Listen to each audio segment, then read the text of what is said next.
Hello people and welcome to watch yet another World Team Carcassonne Online Championships match. This is going to be a triple match stream, first of all between Netherlands Malaysia, then we'll venture on to China Greece, and finally Thailand Czech Republic. I know, self-evident. I know. Apologies for the late delay for the late start here. But I had some setup issues because apparently Office 365 is not allowing me to use it to use itself anymore. So I had to kind of switch to a new setup from the fly here. Um, we're going to be venturing on with the table one on Netherlands Malaysia, and whilst that is going on, whilst we are seeing the first moves here, we will go through the lineups. So on table one, we have Zwollywood versus Kaika 87. That's Gerd Versteeg versus Alan Attan. Gerd, at least one time a national champion of Netherlands, repped the country in Germany in 2025. At least, again, at least. Then table two, Martin van Dortmund versus Rambo Pang. Rambo's, that is, as a matter of fact, Rambo's actual name, Rambo Pang. Tion Canis, that's Loose Goose on table 3 versus James Boone. Again, James Boone equal James Boone. Very user friendly, very streamer friendly names. John van der Hulst on table 4 versus Lega Logan. And finally, Patrick Bekse versus Samuel Fong on table number 5. Patrick actually also I believe multi-time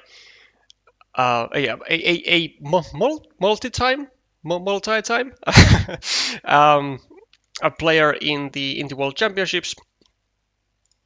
I believe his best result thus far has been, I think it's either third or fourth when he played against Zhang Yuqin for the bronze match. However, unfortunately I do not remember which one came first, but I'm sure our Dutch fans will enlighten me on that.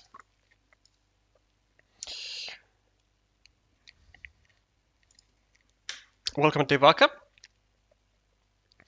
Okay, let's get into this stuff. 14-6 on the scoreboard. We have a monastery for Gerd. Some small cities for both players, and a blocked city of 2 points for green, and some peculiar 2-point roads and cities for Kaika, which now do stand sort of corrective fight or stay safe. Also, this road here for Gerd is going to be rather annoying unless he manages to get it pre-finished right here, right now, because with already 2 out of the 4 field crossroads out of the deck, it could have very well ended badly with this square getting restricted into another field crossroad, and Kaika may be getting both of said tiles and riding off into the sunset with with this road of his own, whilst leaving the road of Gerd to burn into the sun. Second of the 3 daggers is going to go out of the deck. Only 1 remaining into this square for Kaika to get his meeple back, whilst Gerd is going to take a small venture into the wonderland of triple cities, and is likely going to, I was about to say he's gonna get attacked, but no, which I think is a very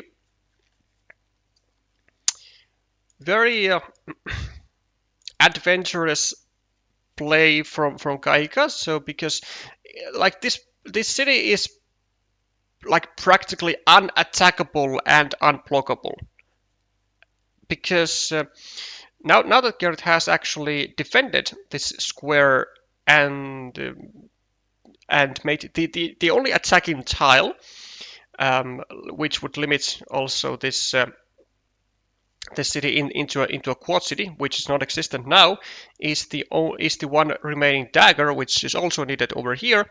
I mean, it's still gonna get used there by Kaika if he happens to get the said tile like early on, which in all likelihood is not gonna be the case, because he is basically running the odds with one dagger versus 6 triple cities, and maybe just regular curves, or even a crossroad in some case for Garrett is going to be used here to I guess guarantee more or less the successful connection here. And so thus the question is answered by Kaika, and he's going to go ahead on the path of trying to restrict this city as much as possible to, again, the dagger, which he will be successful in. The only question is whether he will be meepling this monastery or not. And I think he should do that, just because he should assume the worst, and the worst is, of course, that Garrett will get his hands on the dagger, and then when that happens, if that happens, then Kaika has passed out on a 6-point monastery, and he's indeed, for those reasons, going to be doing that, or maybe for some other reasons, but to me, the reasons that I explained are the reasons why he went there now.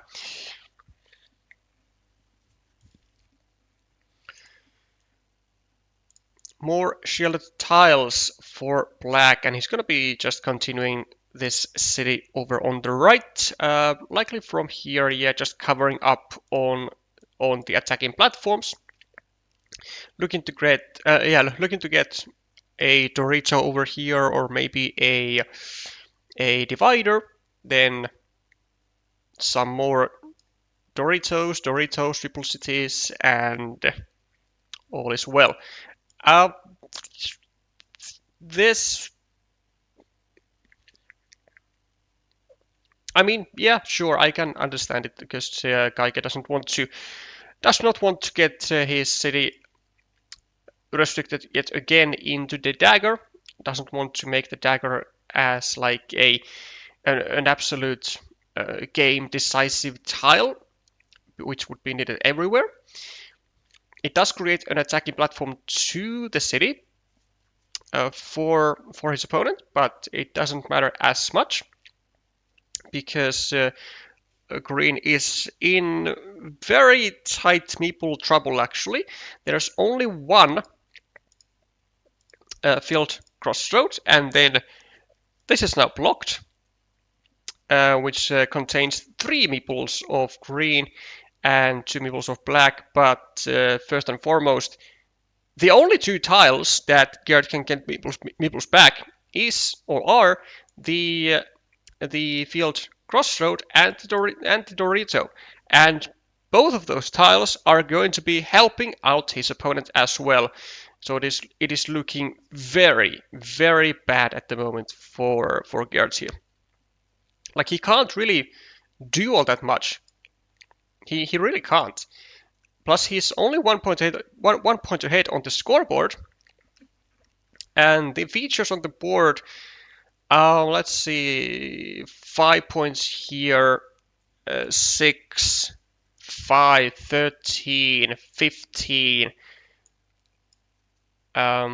Puts him at plus 20, 16, 10, 8, He's only +2, but he has major problems trying to tackle down this city of Alan, as well as the other city of Alan at the bottom.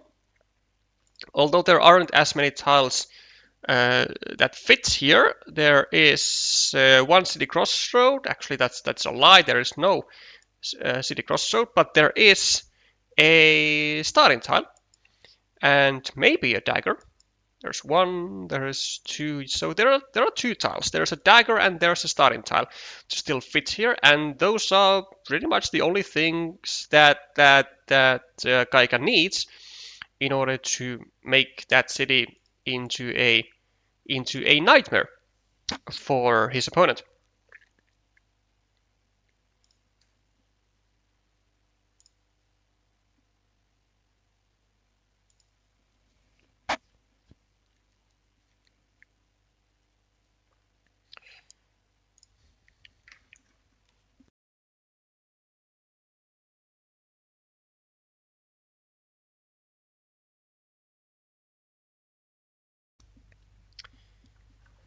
And now question needs to be answered, whether Kaika goes over to the right or over to the bottom top right, or whether he wants to still keep his chances of finishing that city alive, and he does not really care about the bottom city. Lets it go, and it does get blocked immediately after. But the absolute major mayhem city with endless amount of shields as well is now on the chopping block, basically, to destroy all hopes and dreams for Gerd to win this game.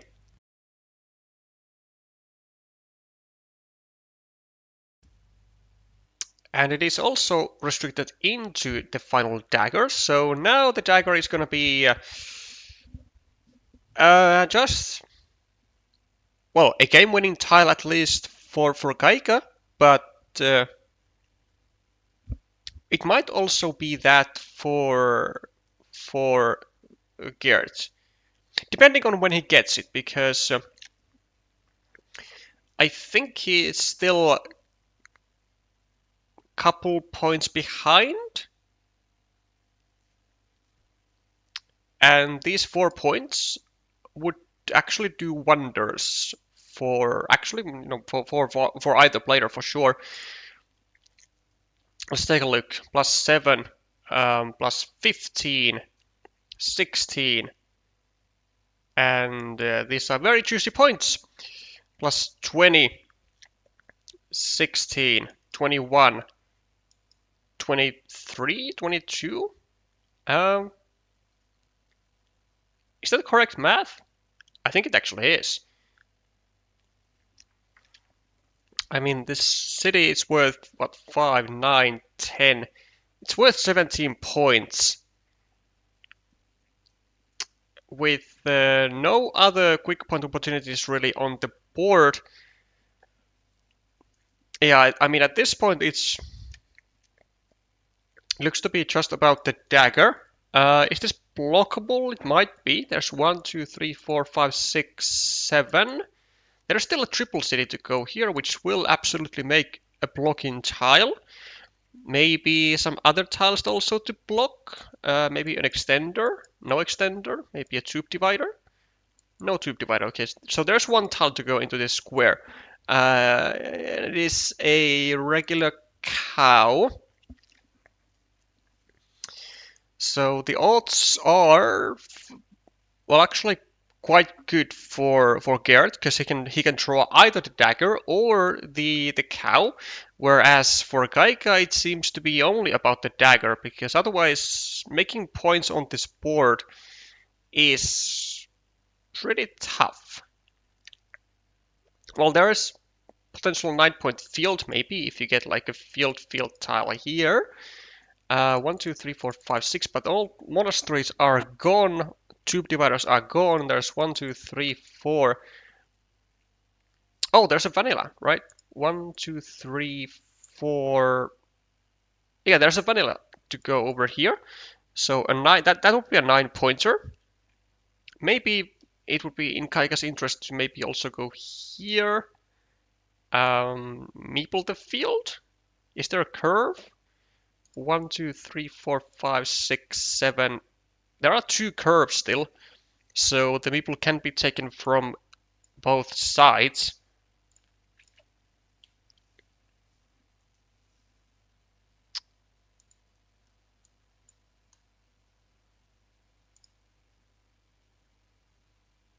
Yeah, but I mean, taking the field, it doesn't really do much at all. Actually, it doesn't do anything for Kaika if my point calculation has been even remotely correct.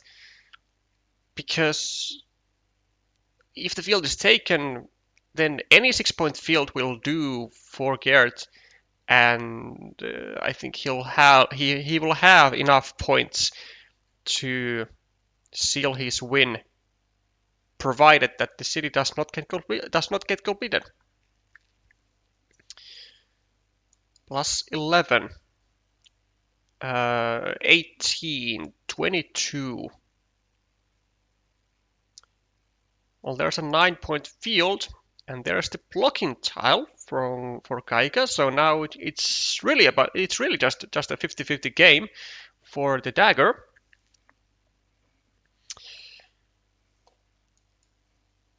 11, 20 for the field, 19, 27, 32, 33, 29, 31, 30, and then plus 15 for Gert. Not that it actually really matters, since there's only one critical tile and everything else is basically useless. Yeah, just blocking the city cap from the field, that's all fine, and it's all the value that Kaika can do, and he does get the dagger, and there it is. Also, of course, does come with a 5-point road as well, but would you look at that city?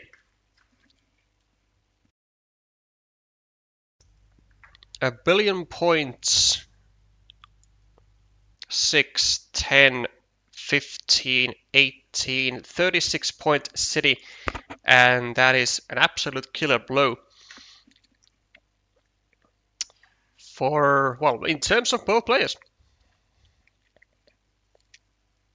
Also, just another 9-point field is gonna go to the hands of Kaika.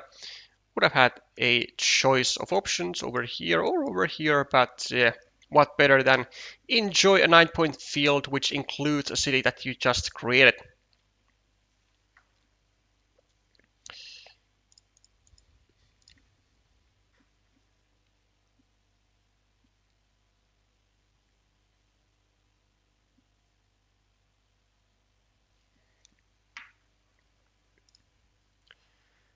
'86 to '67, and the first game game is going to go a Malaysian way. Not so much on the other tables though. Netherlands is winning 1-0 on tables 2, 4, and 5. So a lot of faith and a lot of pressure, first and foremost, is being put on the Malaysian captain.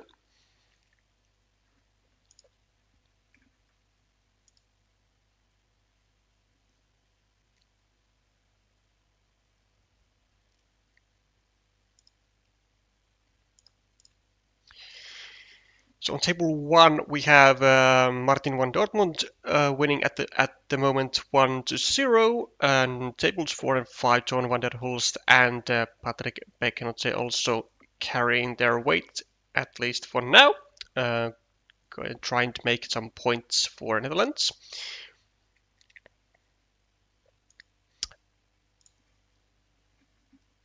And whilst we are waiting for the second game of Kaika and Zwollywood to start, we can take a quick look at the group stage for both of these teams. So this is in Group E with Poland leading 3 match wins out of 3 matches, Italy going second, Netherlands and United States at 1 win, and Malaysia at the moment at 0 wins. So this would certainly be a big win for Malaysia, and almost a force win at least. Actually, I think it will be a force win. If there is an Italy-United States match at any point, which there very well might be, well, it's not, well, not anymore actually, but yeah, a loss today for Malaysia would certainly mean that I guess theoretically there is a possibility for them to get into top 3, maybe, but it would be depend. It would depend on the other duels to which they have no say. Monasteries for both players, and Kaika going for a quick early field. Not sure how well that's going to go for him, but looks like there's going to be some growth potential. Green squares here, green squares, and actually more green squares now with the road start of Kaika, which looks to be actually pretty fine. Although I think I would prefer actually to maybe just go downwards to be able to progress the road and hinder the completion of the road of Gerd at the same time. Yeah, the monastery discard though is ugly. It is ugly. I'm not gonna lie. Could have gone over here for just like small stacking. Not as efficient, but I mean, it is a very early part of the game, and I really wouldn't want to discard monasteries at this stage of the game. Does get the helping hand on the road though for now, and it's, well, actually it is entirely unblockable, and there are all but 1 tile left in the deck still.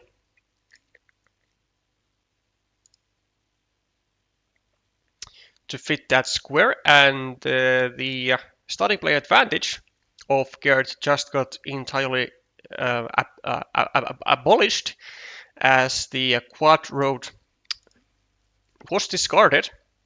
As you can see, well, actually you can't see because the scoreboard is in the way, but the quad crossroad was discarded, which means that Kaika will now have the final tile in this game,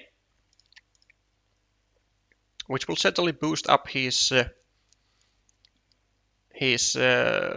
winning probabilities here. At least if it comes down to the final tiles.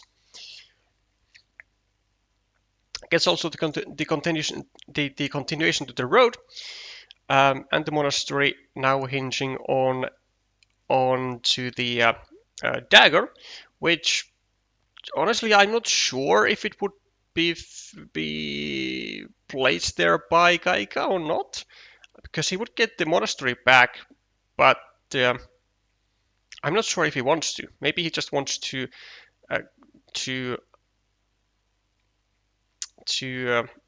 let Gerd go here with the dagger and maybe have chances to complete this large-ish looking city.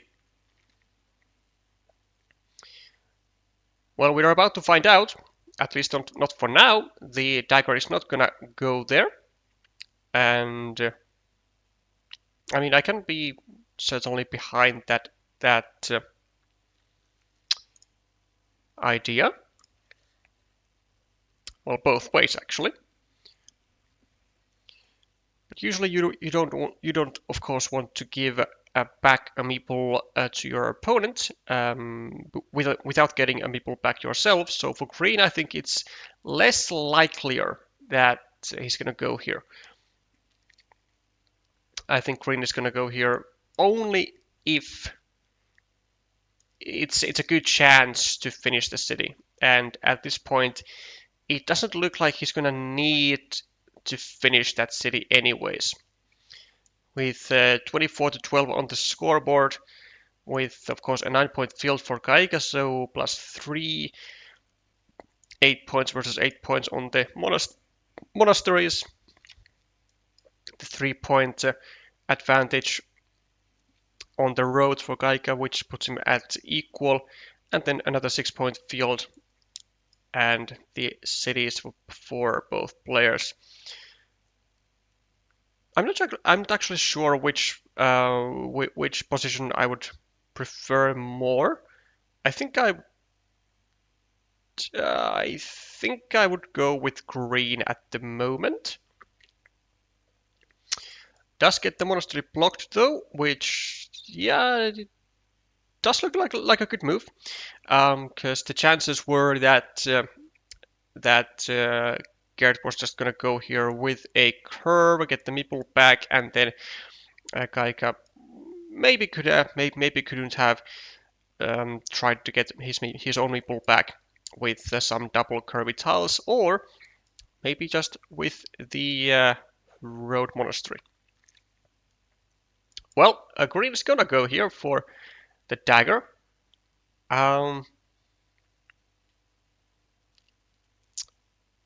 Though I'm not sure if I like it, because like for now it doesn't give like all that great chances to still finish to finish the city. But I guess for green it's more about the chances that more about the chances and threats than about like immediate value, because the immediate value was pretty bad. He gave away a meeple to black without getting a meeple back himself. Choosing something, which I definitely would not do. And I'm having difficult time actually thinking what could even be another move. And maybe the other move was to just wait out the connection issues or something. However, the city project is now thwarted by Alan after having attacked it. But I guess at least there was an investment of a meeple which had to be made by Kaika to attack the city, and then the road was finished as well as the monastery. 9-pointer being made out of the field of black, and now even further down the line, as more city caps are being added, Kaika gets the second meeple back, and it's probably going to be used to get a second meeple onto the 12-pointer at some point here on the main field. Welcome, Gina. Well, looks like Gerd is gonna go and try to get onto that field first, though it is a tricky one for him because he doesn't actually have the meeple majority. He basically has meeple equality, but it's gonna be provided that he gets his meeple back from the monastery, which is gonna take at least 3 turns.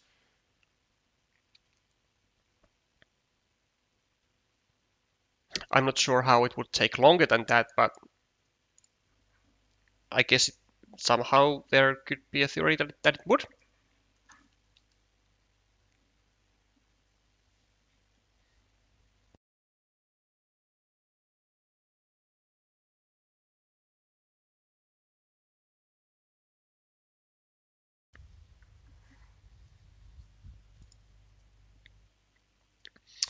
Kaika now with 2 meeples. Maybe it would be an alright idea to go maybe here, then maybe here with a straight road, drop a farmer, equalize this, or just connect through like a vanilla or something. Just surely you would want to get as much additional benefits out of the extra meeple that you now have.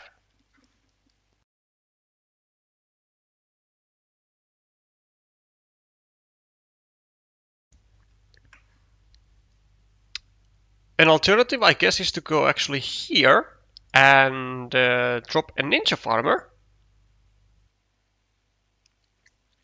which I don't think would have been bad at all, given that if it fails, if there is a crossroad to go here, or I mean, if a crossroad does go here, because there were still 3 of them in the deck remaining, then you could just use a road to reach a road monastery over here, or actually over here as well, to still connect to the main field, or you could maybe use like some double straight roads over here and connect to the 9-pointer, thus making this lower field 12 points, which is the like equal worth, equal value to the main field anyways. However, none of that is going to happen. Instead, some more interesting stuff, as a lot of road ends are going to get drawn with 1, 2, 3, 4 in quick fashion.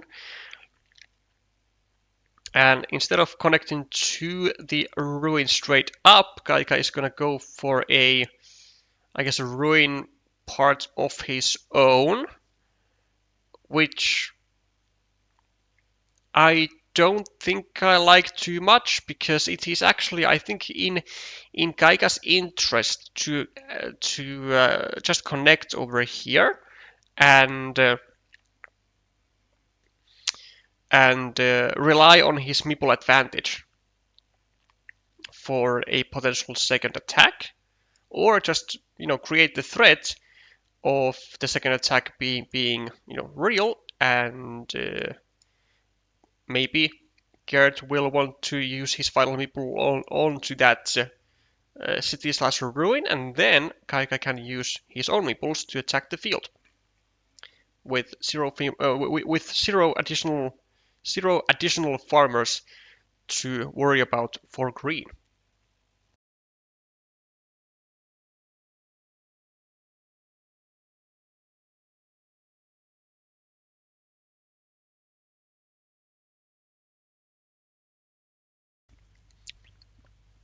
Well, Gerd is playing this as if he would be winning, so let's see if it is.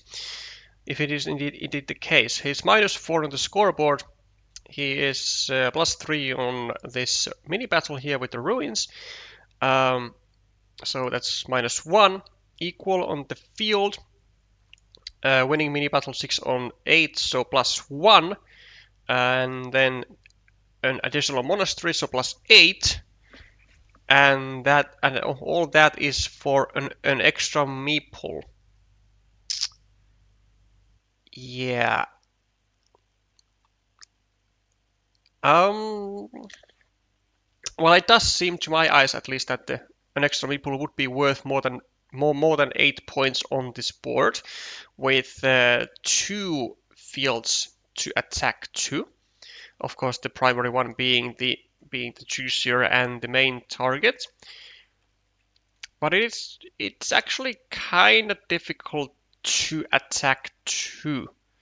There are no monasteries, so something like this is unlikely to work. I'm not sure if there are even vanillas. There's 1, 2, 3. There's 4. I mean, there's 1 vanilla, but with any curvy tile or crossroad tile, that attack is easily defended from, and then you would need to get a 2-tile sequence over at the top with no city crossroads, with no starting tiles, and actually with also no daggers with the left-hand side curves. So an attack from the top isn't even possible to be made.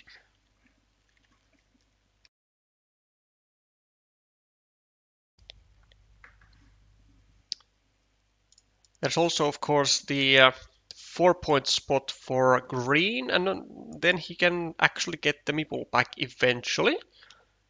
And if the meeple count is equal, it is gonna be bad for black for sure. Yeah, this is kind of inexplicable, to be honest. I mean, it doesn't do anything. It blocks an already blocked city from the field. It doesn't set up any field connections. It really doesn't achieve any additional winning chances for Alan here.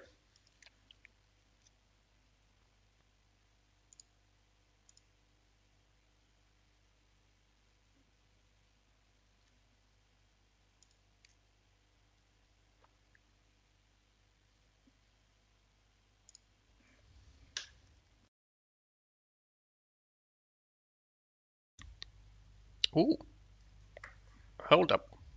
Did Gerd just make a field attacking option? It's 1, 2, 3, 4, 5, 6, 7. Oh, now there's 2 curbs, but is there an attacking tile? Is there a Citybal's road tile remaining? There is. Well, there was actually a horse, and with that in mind, there is. Yeah, there is 0 benefit for black to block this potential field attacking spot because it is entirely black who needs it. Yeah, this is really bad. With now +8 on the scoreboard, +10 equal on fields, 6 on 7, so +9. Yeah, +9 for green. Yeah, it is definitely black who needed that attacking blood pawn to the field. Now it's gone, and now you have to come up with something different. Probably just. I mean, honestly, why not go here? Just take the 2 points. Or. No, okay. Like, if you go here, you go on the field for sure. And just take the risk that yeah, you might get blocked. But, like, what else do you have? 2 points like there.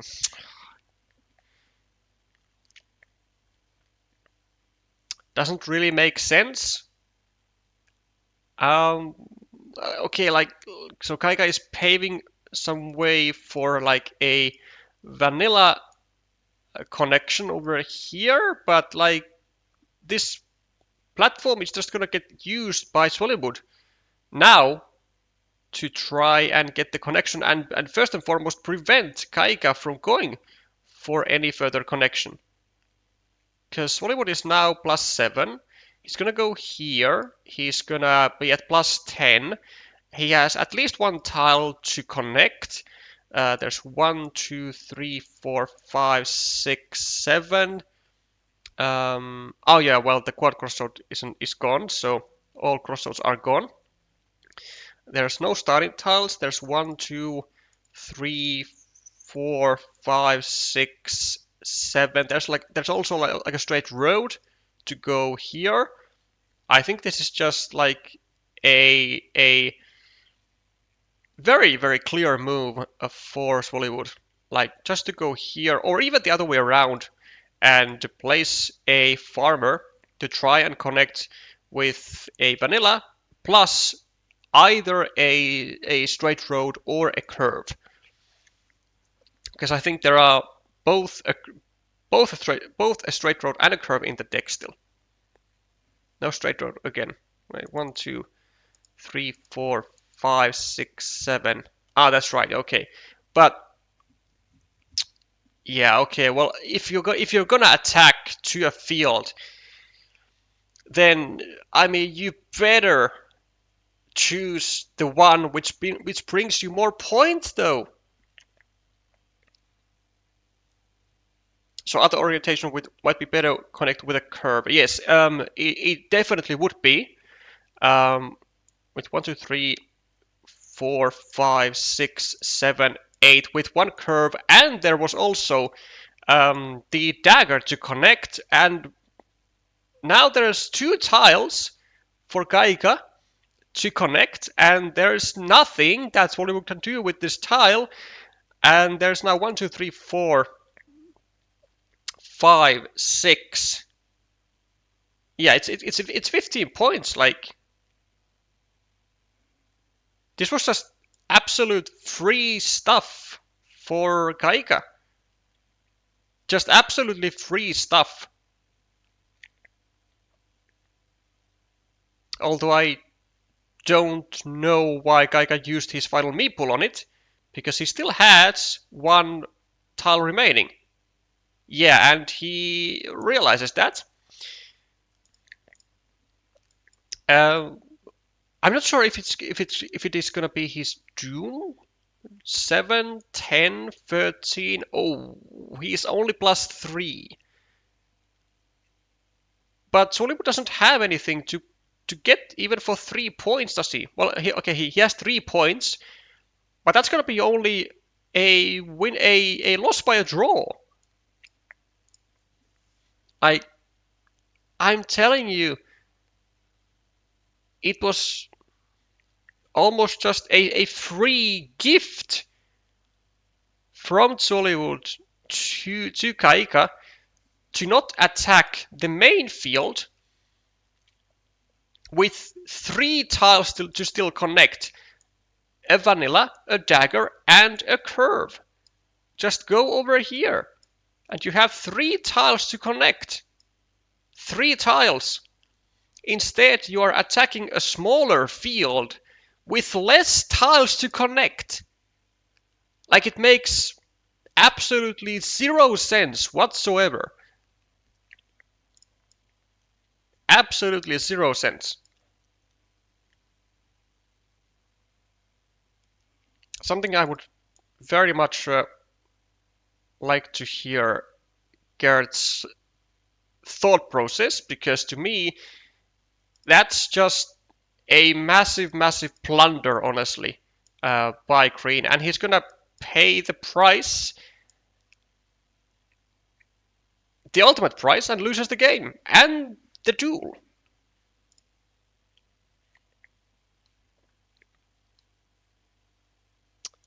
Yeah, really poor endgame, unfortunately, by the Dutch. I think he didn't know the exact tiles that were left, but like, he had 5 minutes, more than 5 minutes, like 6 minutes left on his clock. Like, if you are even going to consider using not knowing the tiles as a reason, like, you better have like 10 seconds or something on the clock.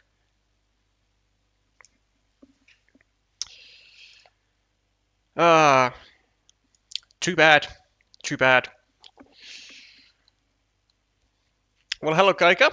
Please forget about that misplay. I suppose this vanilla, which was meeples, that's all fine, I guess. Because with the connection.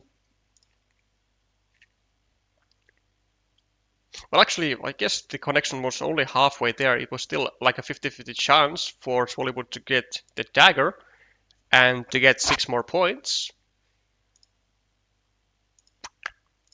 But still, I would certainly be way more heavy on the decision to attack the lower field with less connection tiles than the main field with more connection tiles. Interesting decisions for sure. Well, that is a match point for Malaysia.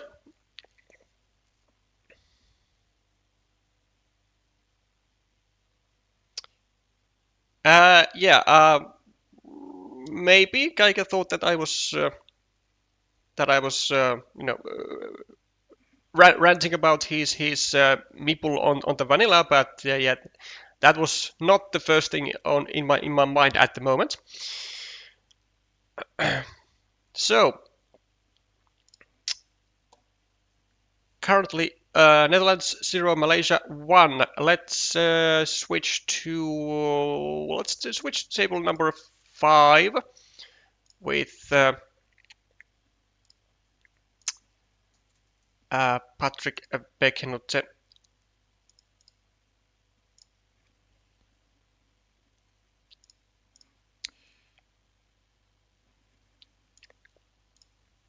versus Samuel Fong.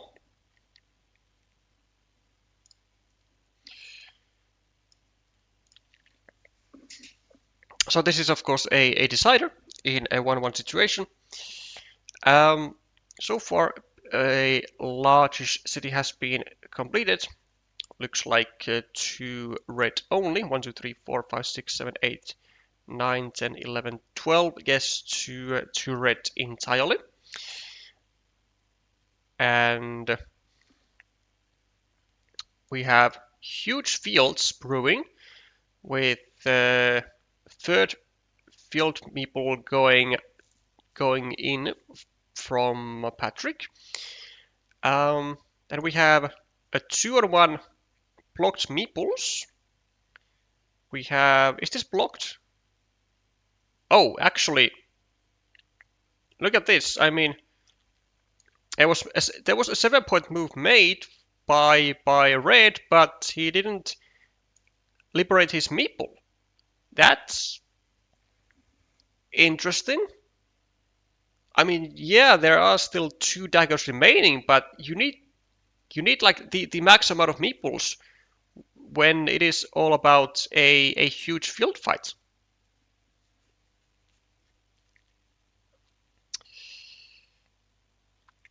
Well, welcome, Gert. Yeah, I certainly would encourage you to do so. I am very eager to hear your thought process, especially on the end game on the second game of yours. Okay, a third meeple joined to the field from Patrick.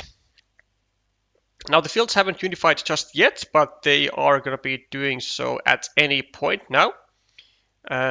Second of the 3 daggers is going to go to Patrick, and now only 1 remains to liberate the monastery of red, who decides to use one of his meeples to take a ruin, which is 7 points, and it will have some more at the end.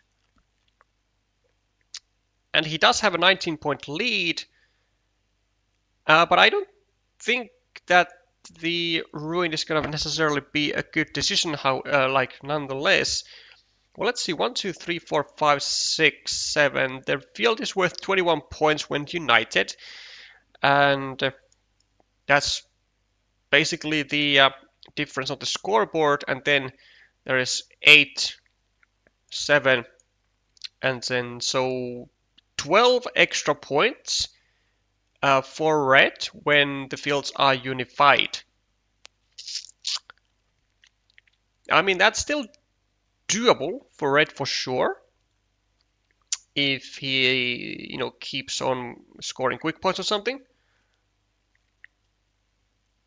Patrick takes a road with actually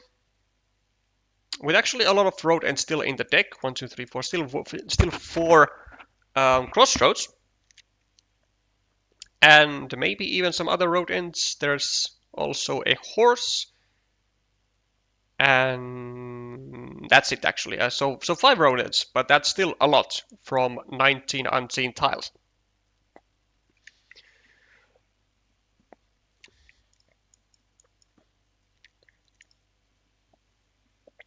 Versus for Samuel, it's gonna be a bit of a tricky spot to now use city caps. Adding 1 point to a ruin seems a bit off, but okay, whatever. He's gonna get the 4 points, though we're not gonna get punished for that. The top field has now been unified, and the second one is gonna be unified also at any point, or at any given moment. This was a fantastic tile, though, for neutrals for sure, though. Quad City, the best tile that you can have in your hand when you have a ruin to build. Bekse, I wanna say that does he even bother like finishing that, like to finish this road? I don't think he does. I think he's gonna go do something like this and attack the ruin. Well, maybe not now, but later. Now he's just gonna take the 3 points. And neutrals does get the final dagger. Will he finally get the meeple back from the monastery? Like he for sure sees, he for sure sees it, but does he want to meeple the city then? Because if he doesn't, which I think is a major mistake that he does not meeple that, because it is potentially 9 points to the field, a 9-point move to yellow. There is still a starting tile, no? Wait, 1, 2. Oh, no, there's not. No starting tile. Is there any city cap to go here? Well, there is. There is a city crossroad, though. How about a dagger? There's 1, 2, 3. Okay, so there's 1 city cap to go here. Now, that's not a lot, but a 9-pointer move for yellow at this stage would be huge. And that is not something that neutrals should allow on the board. Well, there's the attack onto the ruin by Patrick. How many collection tiles does he have? There's 1, 2, 3, 4, 5, 6, 7, 8, 9, 10, 11, 12, 13, 14, 15, 16, 17. There's 1 connection tile. There's 1. Wait, is this fully blockable with this tile? There's 1, 2, 3, 4. No, I think it is actually Road Dorito. Oh no! Oh no! Neutrals is... No, this is really bad. It's really bad. Because usually the only way that you are going to lose a situation where a position where you have a humongous point lead on the scoreboard, even though you are losing the field, but you have better features on the board, the only way you lose it is if you start attacking your opponent's features and you get blocked to 1-pointers. Also, neutrals has a chance to block this attack entirely with this tile. There are no field Doritos, I believe. 1, 2, 3, 4, 5, and there are no regular cows. And yeah, there are no cows. He could go here and block the successful attack, but I don't think he's gonna do that, given how he's playing now this endgame.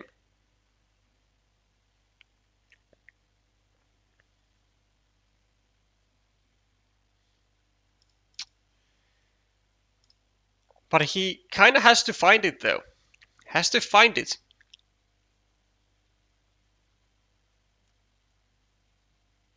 He is giving awfully lot of chances for Patrick in this endgame. He has also now lost the 9 points on this field because it has now been unified. Let's see, plus 29 for neutrals, plus 30. 1, 2, 3, 4, 5, 6, 7, 8, 9, plus 29, 28, and then if this becomes equal, then 1, 2, 3, 4, 5, 6, 7. He's like plus 7 basically neutrals, and there is this 9-point move, and also neutrals has now failed to protect his ruin. So a connection here and a city crossroad for Bekse, and actually yellow is in the lead. And Bekse still has 3 tiles that he can use. One over here, one over here. He's going to be +2, and then something. Maybe like a 4-point road or something. That could work. Also, neutrals had a great opportunity to just go here and attack on his previous turn with so many curbs remaining. Now he's gonna go for the attack or for the block, because this is the major flaw with players rated under 500, is that they see like they see blocks with like 4 tiles around it, such as these, right? But they don't see blocks with 3 tiles around it. So this could have been all avoided entirely. Now he's gonna get the block anyways, and he's gonna get absolutely bailed out by everything. But unfortunately, Bekse is not going to be able to punish for all of these mistakes that neutrals is making. He's going to get the city crossroad, however, going to get the 8 points. Going to actually miss out on some extra. But not that it mattered anymore. But I mean, look at this. The remaining tiles: a crossroad, a rotary, so a curve, and another crossroad. Look at this attack, which was possible to be made by neutrals over here with a 3rd farmer to the field. Over here, and you have 1, 2, 3, 4, 5, 6, 7 tiles out of 8 to connect. 7 tiles out of 8. And there was no way how Bekse could have actually went for a 4th farmer, because he needed to score points and to connect here. It would have been like absolutely a guaranteed win for neutrals in so many ways.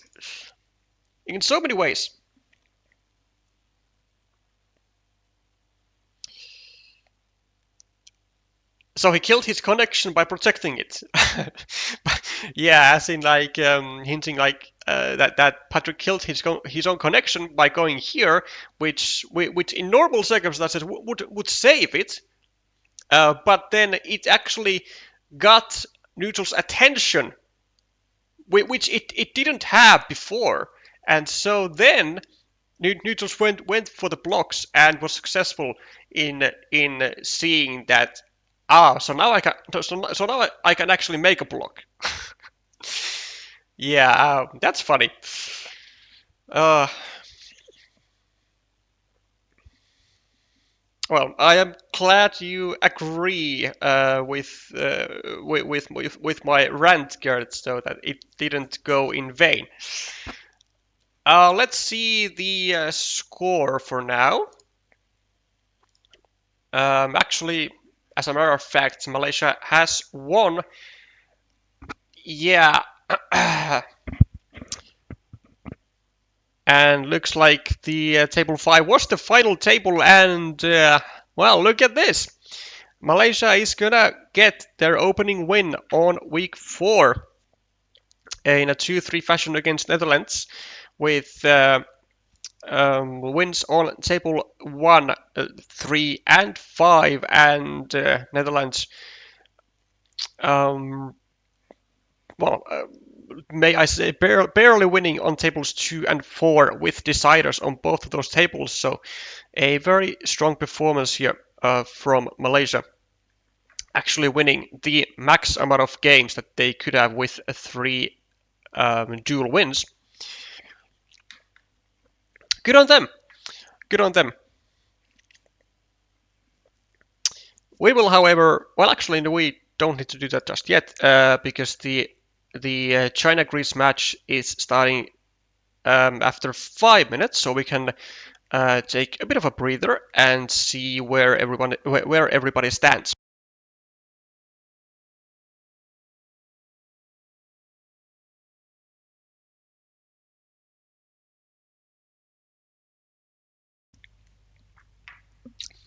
Welcome you, Jonas.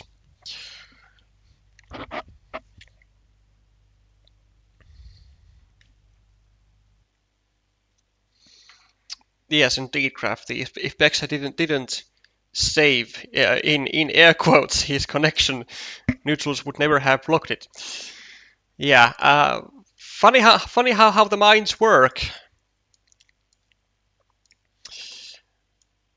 But I'm gonna stress about this. I'm gonna emphasize this. Like the um, players at 300, 400 level, they they don't seem to notice the three tile blocks, which in which a square is restricted from three sides.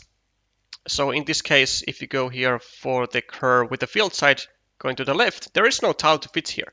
But they do see, of course, the regular four tile blocks, and because you can definitely see that, like, even though you wouldn't know how many tiles there are of which kind, you do know that, but you know that there aren't specific type of tiles at all in the game. Then that's why you see these type of blocks, but you don't see these type of blocks. Yeah, tile counting is what is what Samuel Fong has to still work on for sure. Okay, let's switch things to China and Greece. And first of all, let's change the scoreboard to the correct ones.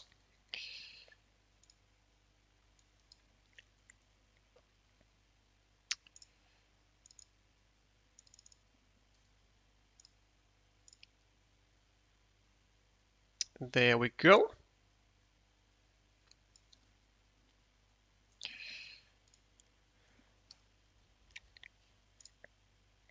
So, on table number 1, we have Tomatokin versus Pantelis Lztecih, a two-time former world champion and a three-time world championship runner-up. Then on table 2, mitaocat versus mpatis, that's Vasilis Chafos. Table 3, Xiang Yuqin, the reigning world champion, versus Sakis Anagnostoris, also known as BS12. Table 4, 203 Club versus Yorios Kyriasidis, the Greek captain. And table number 4, Kndr versus Andreas Karagianopoulos. Kndr, who I think is a newcomer to the Chinese team, no? Or at least I don't think I have seen that screen name anywhere. We'll be focusing on table number 2 with mitaocat and Vasilis, because I don't have actually any confirmations on to which tables Ute is going to be focusing on himself, but I have informed him that table 2 is indeed the one that will feature first and foremost on this channel. And the same thing as actually will be the thing in Thailand, Czechia. Will be featuring a table number 2.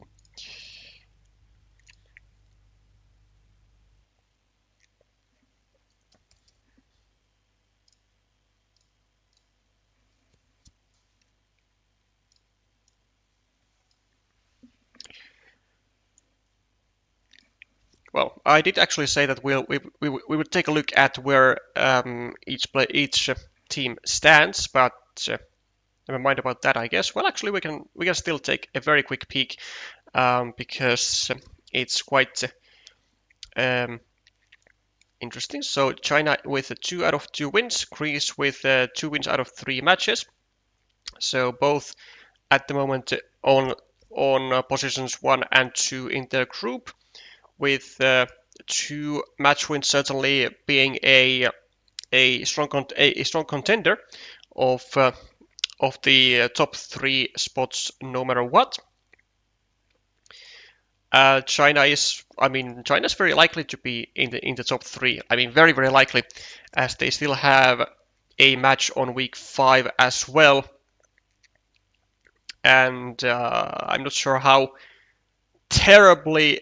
Well, first of all, they would have to do themselves, as well as they would have to get major setbacks from basically every single other team from their group to get exactly the results that to take out China, which I'm not sure if it is even possible, but it would be funny. It would be funny to see. Not likely though. Not likely. What is likely though is that this field is this city and road getting blocked though at some point, with major pressure being put onto it or onto them. We have monastery for 5 points and some additional cities for both. And looks like Red is going to be starting up a road, which looks to be all fine there. Looking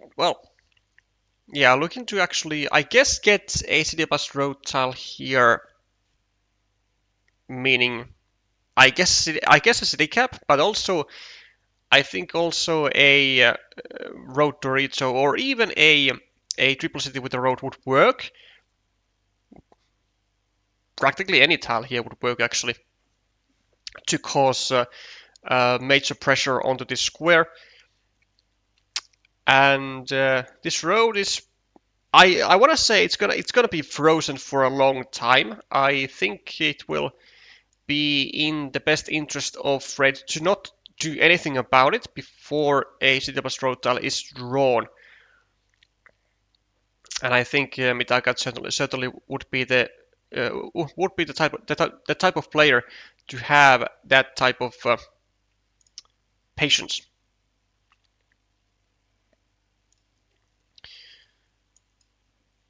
Kndr for Red, starting up a new city.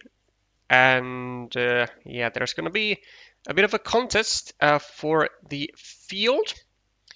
However, I'm not really sold for the idea that it's going to pay out, or it's going to pay off as greatly as Vasilis is wanting it to.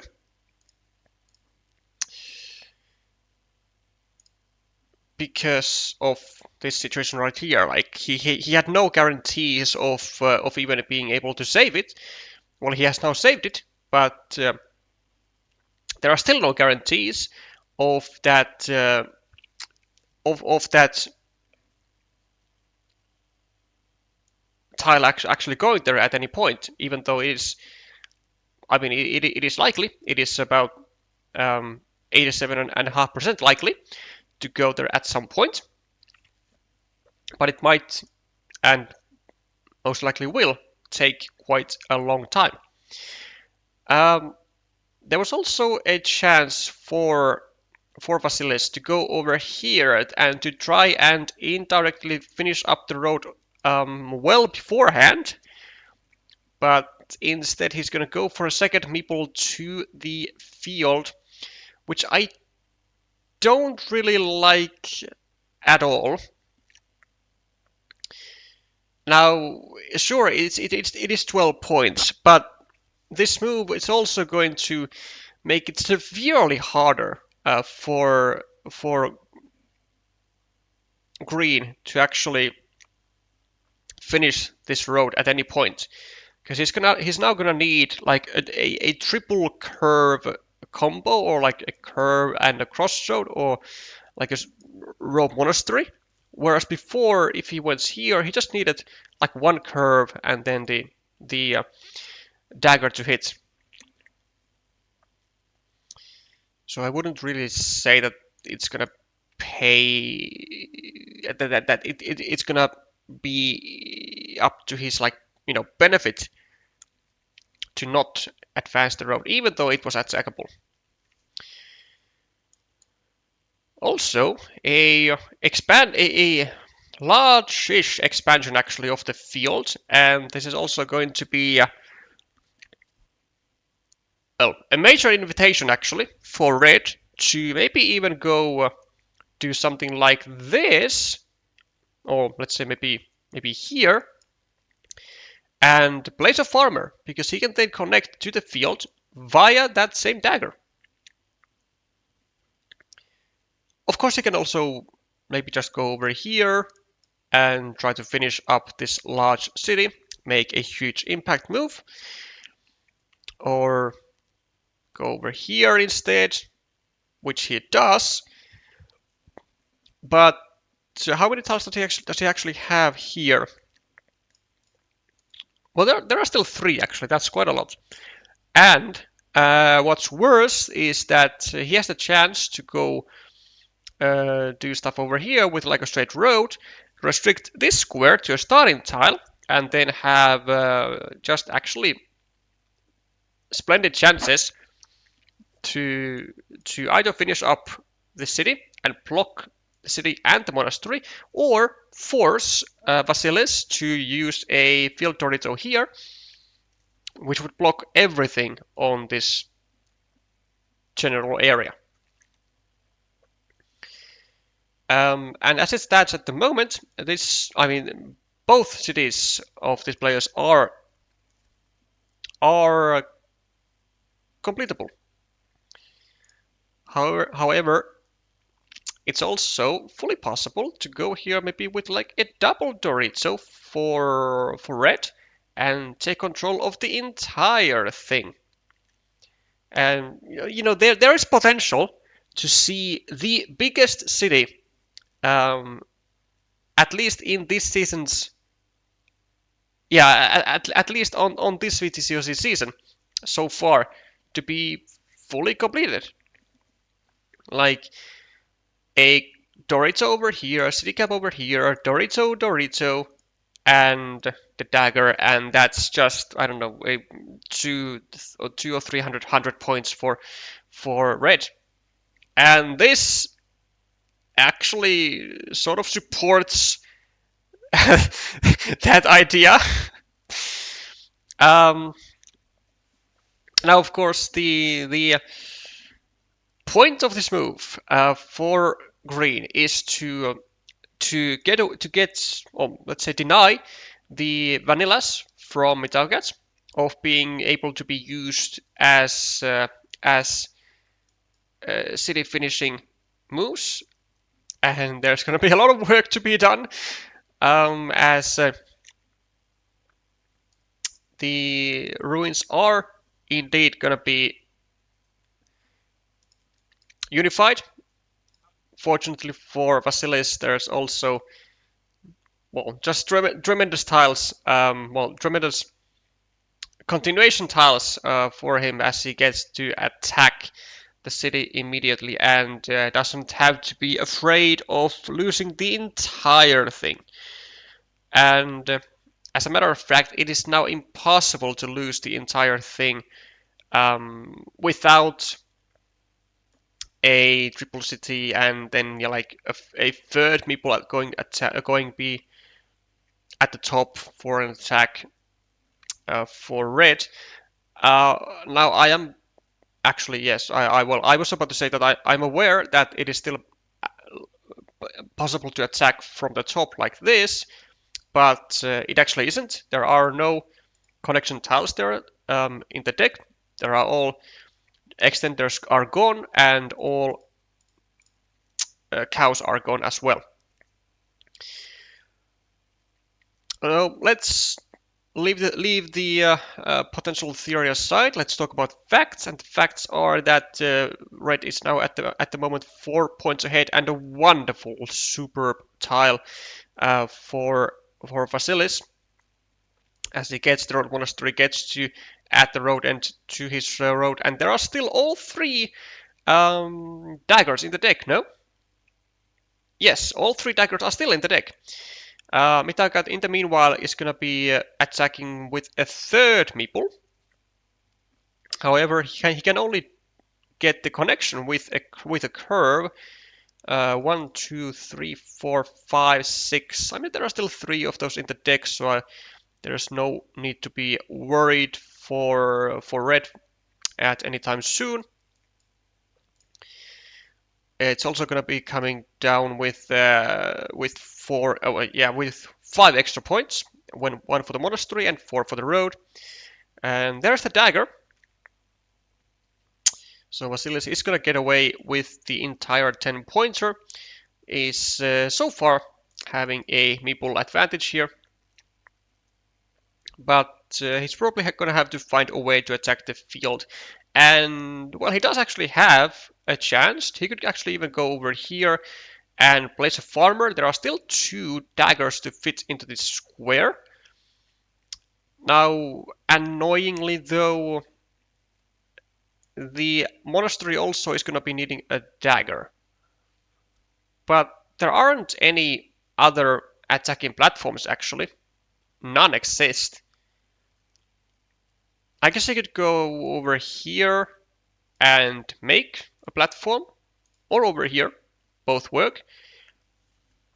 But it is easily, cleaned off. I mean, the field is still 18 points though. Yeah, he's gonna go for the attack through a dagger. However, the position of mitaocat is just simply better with 2 on 1 meeples, with 1 extra point, 1 teeny tiny extra point on this ruin here, plus 14 on the scoreboard, plus 7, plus 8, yeah, just plus 8, and yeah, well, let's say plus 11 with the field being equalized. So yeah, tough times for Vasilis. He might have to just fully bank on the field, and he's going to do exactly that. He's going to try to not just equalize the field, but actually get a majority onto the field. And now it is the duty of red to try and not allow such thing to happen, or maybe not even, because if red is plus 11, I mean, he can just, I don't know, get quick points over here. Well, quick points or just points overall anywhere with his 2 meeples, and he can probably like even withstand the loss of the field for 21 points, be down by 10, and I think he could very, very easily get 10 points with his remaining meeples, and maybe with this potential ruin extension. 1, 2, 3, 4, 5, 6, 7, 8. There aren't even any triple cities to equalize. But are there Doritos? This one, I think, I think this is not a good move in a sense. Actually, I don't think it's just a good move at all.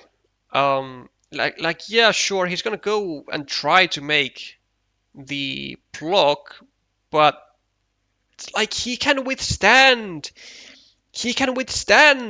the field being overrun.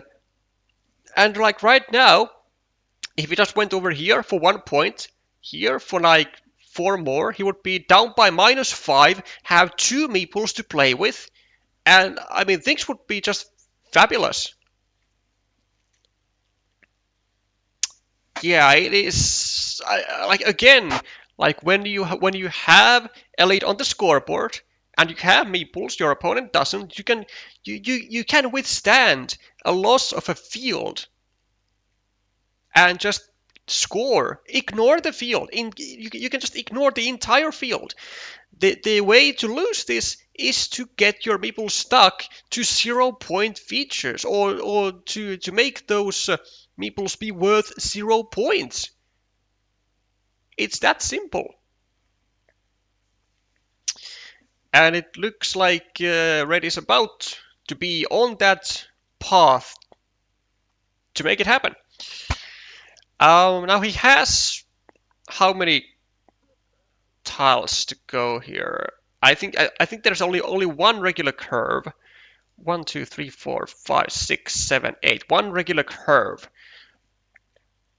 And there are, well, at least 2 curvy tiles to block this. One the curve itself, and then the final dagger. 1, 2, 3, 4, 5, 6, 7, 8, 9, 10. This is the final Dorito, so something like this will be in vain. There are no Doritos. Well, actually, there is a divider, though. So it is possible to finish up this city with a divider. But... yay! Also, was this actually the best orientation? Because this did allow exactly the dagger to block. 1, 2, 3, 4. Like if you go this way around,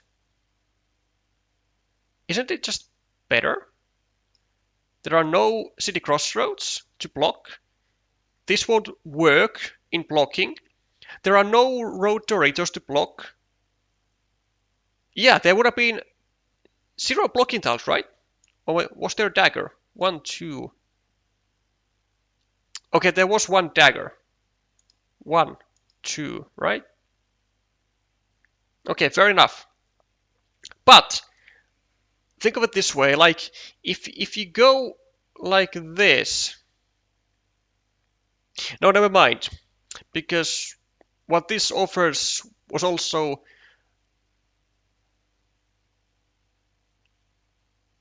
No, yes way. Yes way, because there was... I was about to say, like, what this tile offers was a double connection way, like a dagger to connect like this, and then the curve here. But the dagger will work anyways. Whereas now, when like if you had gone over here, then sure, your opponent would have still had... No, wait. Your opponent would have had 1 blocking tile. Only 1 blocking tile, being the dagger with the left-hand side curve, as opposed to the curve of the regular kind and the dagger. But if your opponent gets that dagger, then you still have the chance to get this dagger for 6 points, and you can still outscore stuff. Like, it is tile versatility, which is suffering. But there's a 7-pointer move. That's a 7-pointer move, which mitaocat can do, and he still has 1 extra turn. He's down by 3, I think. If he gets a city tile, he can go here. If there's a, and it is a city tile. But he's down -4. He gets a 5-pointer. I think he wins by +1. But this was a 50-50 shot at winning by +1, because of course the other way around, I mean, it's just gonna be like a 3-point field for mitaocat and just 3 additional points to the field for mpatis. I think it's a +1 win, but I think it was achieved. I think it was achieved through ways that you did not have to take, through ways which you risked for too little of a reward. But it pays off. It pays off for mitaocat. Gets the first game down. I want to say undeservedly, but you know, the tournament The tournament statistics don't care about that, whether it was undeservedly or deservedly. They only care about the game results. 1 point win for China, and let's head on to the next game.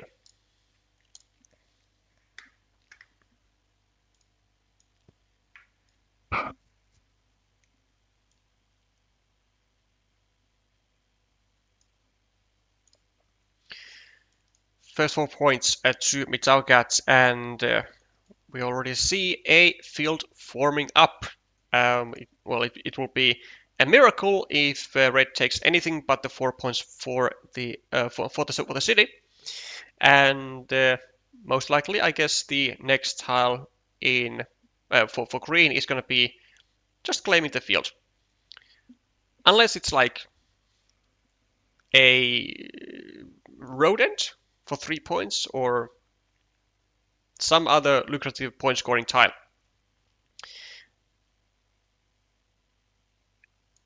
Yeah, I mean, this I guess qualifies as point scoring tile.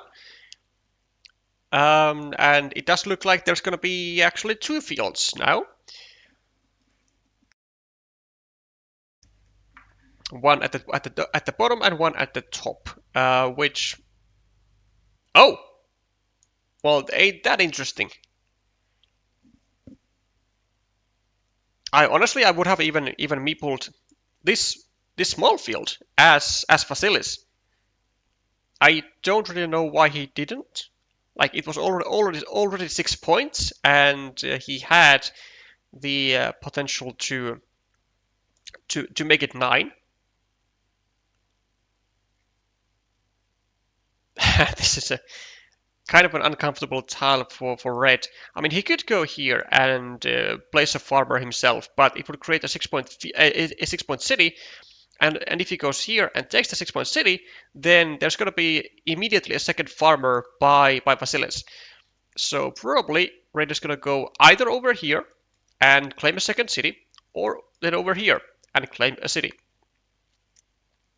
Going downwards, of course. I think that's what's going to happen. Maybe could go also over here and claim the city that way. Yeah, this is exactly what happens. Claiming a city and gonna be attacking the field later. Such as maybe with this, maybe this is good enough. Going over here, claiming a 9-point field.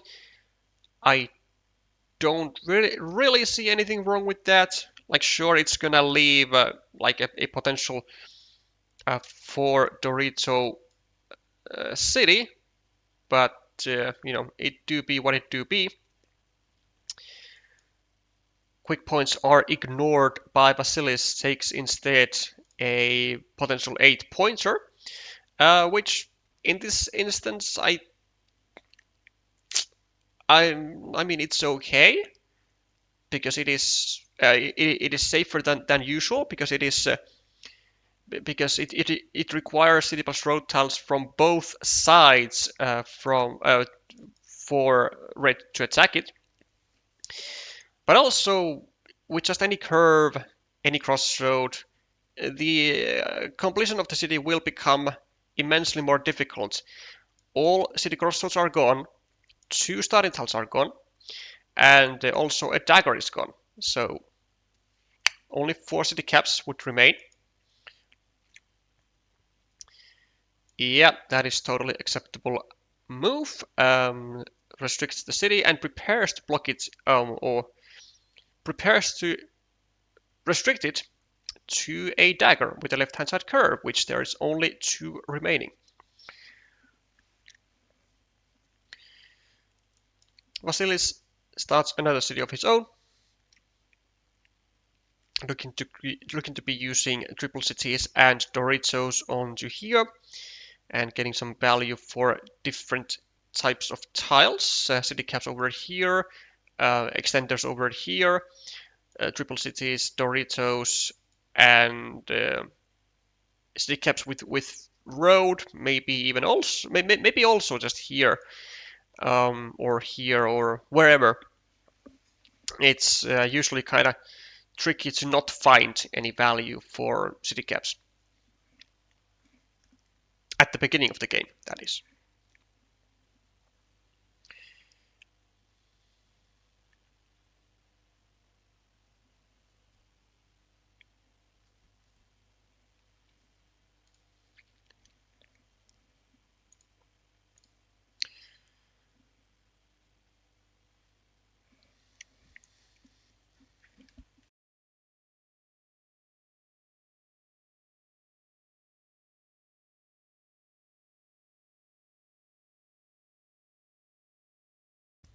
Well, would you look at that? Instead of going for a monastery with 3 meeples, Red is simply going to go for a second farmer already. Going to try and get a iron grasp, I guess, on this field of 9, 12, 15, 18, who knows how many points. It's going to be a big field for sure.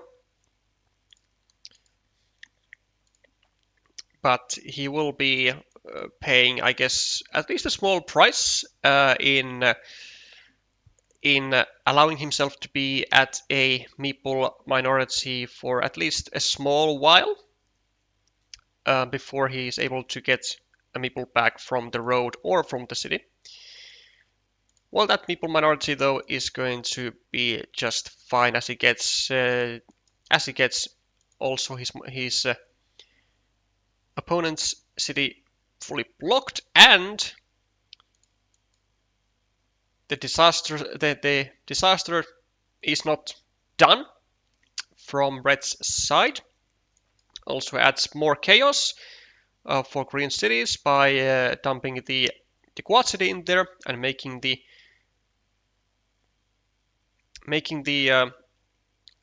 completion of the set city immensely more difficult. However, with these couple city caps, I might stand corrected. That city might indeed finish might indeed get finished very quickly. And with no blocking tile of sorts in mitaocat's hand, it might be difficult time for him to keep this city restrained. Not with this tile though. Well, there are a couple of ways that he can go about this, and this is well, I think it is a weirder approach. I think it is not as great of an approach. Or is it? No, I mean this is just worse. Way worse. Because when you go for a full block, or when you are trying to go for a full block eventually, you have to be aware of the tile asymmetry or asymmetry, and it is exactly the reason why Vasilis now gets to complete his city, because Red restricted the city from the wrong side. There were 2 daggers with the right-hand side curve remaining, but only 1 curve with the left-hand side curve remaining.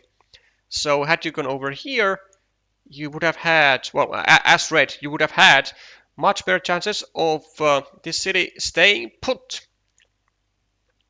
There was only, no, there would have been 1 dagger and 1 starting tile to finish the job.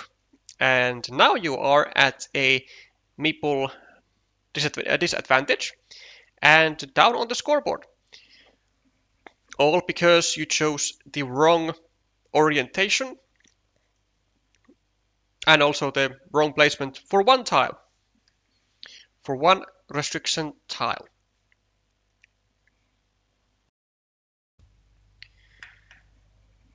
And the onslaught of city caps is not over for a green as he keeps on getting them. There's now a 9-point field, which is really only greens to get, because he has 2 meeples whilst his opponent has only 1. This meeple over here is really not doing that well. There is only one single tile that can finish it immediately, and it is the one right-hand sided dagger. And if you go there, then I guess you have to invest 1, 2, 3, 4, 5, 6. Yeah, I think you have to invest a meeple onto the 5-point road as well, even though you would already have a road brewing. And if you go here with a road Dorito, which there are still plenty of in the deck, then you're just gonna get restricted with like a straight road or a curve from here, and you will again just have like one tile to finish up the city. And not great. Well, let's see. Well, he's gonna go there, and he's gonna not use a meeple to take the 5-point road, which, well, actually, it isn't that bad because there are roads available like all over the place. 5 points, 4 points, now 6 points. So the board is certainly quite wet. Third meeples for both players to the fields. And did I say something about the city getting restricted into 1 city cap? Yes, I did, and it has. Meanwhile, mitaocat is meanwhile Vasilis is attacking the shared city on the left, which looks to be well in quite a good condition because it has multiple Doritos remaining still. 1, 2, 3, 4, 5, 6. Still 4 Doritos, and 1, 2, 3, 4, 5, 6. Also 2 triple cities. And with only 1 meeple in hand, mitaocat is gonna have to think twice for sure before doing anything about the attack, or even attacking it himself. Or maybe he can, or maybe he wants to go over here, because the main 15-point field and the 9-point field of mitaocat, they are still separated. A lot of problems for sure for red in this position. Really needs to get a city cap over here, or maybe just simply a cow to get one of these meeples back in one way or another. That would be pretty key. Yeah, well, he's gonna go for the connection to the main field, and he's gonna get rewarded, I guess. I mean, surely you just go here to take the 8 points.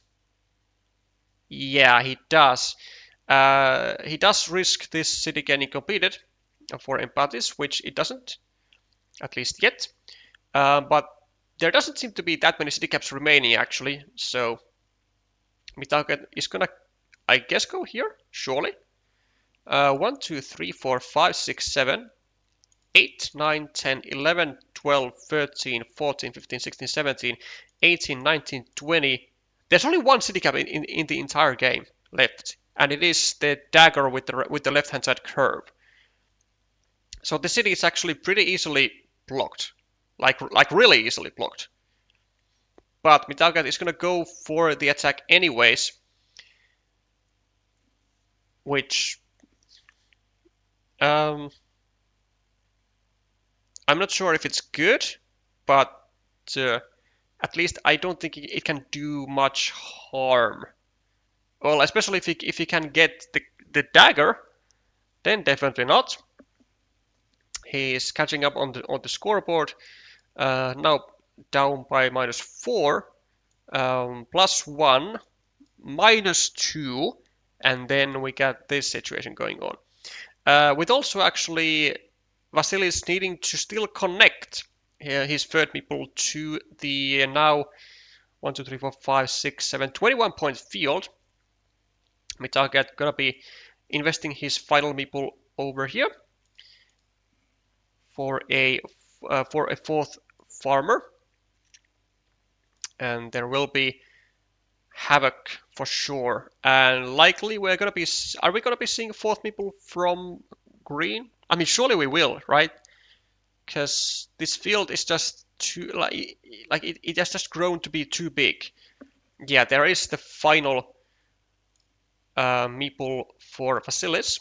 And the question for mitaocat is, do you go for a meeple back or do you go for the connection? And I think you go for the meeple back. I know it is a juicy amount of points, like 3, 4, 5, 6, 7, 8, 8 points immediately versus 1, but that extra meeple is just going to be so key because you are playing for the field. You are playing for not these 8 points, but you are playing for these 21 points on the field. Now even more than that, as actually Vasilis is the one to make the connection to get the meeples back, and I think he's correct. To make that, but or actually is he, Well, he's gonna get the connection, so the field is now equal. mitaocat actually does not have an attacking tile in hand, or does he? Can he do something like this, or this? +2 on the scoreboard, -1, +8. +8. Equal meeples, and the field is everything now. The remaining tiles, what are they? 1, 2, 3, 4, 5, 6, 7, 8, 9, 10. No Doritos. 1, 2, 3, 4, 5, 6, 7. There's a triple city still in the deck, which is a regular cow. No? No, it is not a cow. It is a horse. So there's that, and then 3 other tiles. 1, 2, 3, 4, 5, 6, 7. There's a crossroad. Or is there 1, 2, 3, 4, 5, 6, 7, 8? 8. No crossroads. 1, 2, 3. Let's see. Any daggers? 1, 2. No, I don't think there are daggers, right? No daggers at all. 1, 2, 3, 4, 5, 6, 7, 8. There's a regular curve though. So something like a triple city curve will work in connection to the field. Actually, the curve will do a lot of stuff. It can be used almost anywhere for a connection, either like here or here. And yeah, now is the chance for mpatis to go over here for the curve, or maybe here for the curve, I guess. Does he have anything else here for the curve? I mean, it just like solely depends on the tiles that are remaining. So one curve, one horse, and something is in the deck. And it is not a city cap. It is like a monastery, maybe 1, 2, 3, a monastery. So okay. So here's what I think. What I think Vasilis has to go here. Hope that mitaocat draws a triple city. Must hope that mitaocat draws the monastery. Can't do anything with it. Then Vasilis gets a curve, connects, overruns the field, and wins the game. That's, I think, the only way to a win. Or actually, also, if you want to go a different way around, you can go here and have faith that mitaocat is gonna draw the triple city. Then you get the curve, and then after that mitaocat gets the monastery. So in any which way, the curve is the only way that this field attack is going to work. And well, this is one of the variations. This is exactly the same stuff basically as here. To hope that Vasilis gets the monastery first. Can't do anything with it, just because can't do anything over here. and is not able to block the connection, but it ain't what happens. Mitaocat 2 points, and there is no curve for Vasilis anyways. 2-0 is going to be the result on table 2 in favor of China. As has been the case on table 3 as well, with the reigning world champion Zhang Yuqin having won against BS12 against Sakis Anagnostoris. And Greece is going to be having a tough time, has to turn things around on every other table now with one-on-one decider going on table 1, 0-1 in favor of Greece, going on table 2, going on table 4, excuse me, and then one-on-one decider going on table number 5.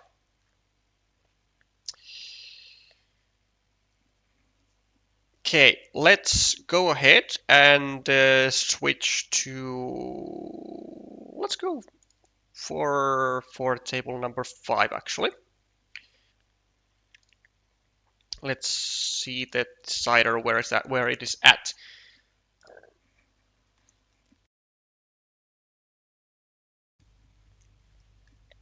Okay, so remember, every single table must end in a Greek win if Greece is to come out of this as a winner and get 3 match wins in this group stage. Otherwise, China is going to go still undefeated, 3 wins out of 3 matches.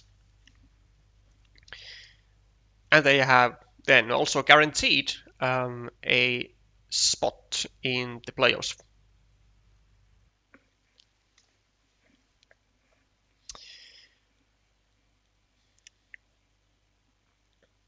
(26-18), so a small lead for green. 9-point field over here for red, so -1 for green, +5 for green, +3 for green. Another field, -9, -6, -7, -2, -3 for green, no?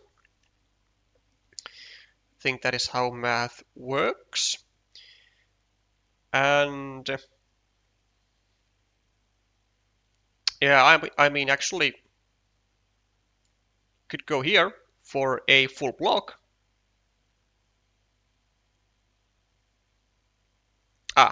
Sorry, could have gone here for a full block, but looks like green didn't see that.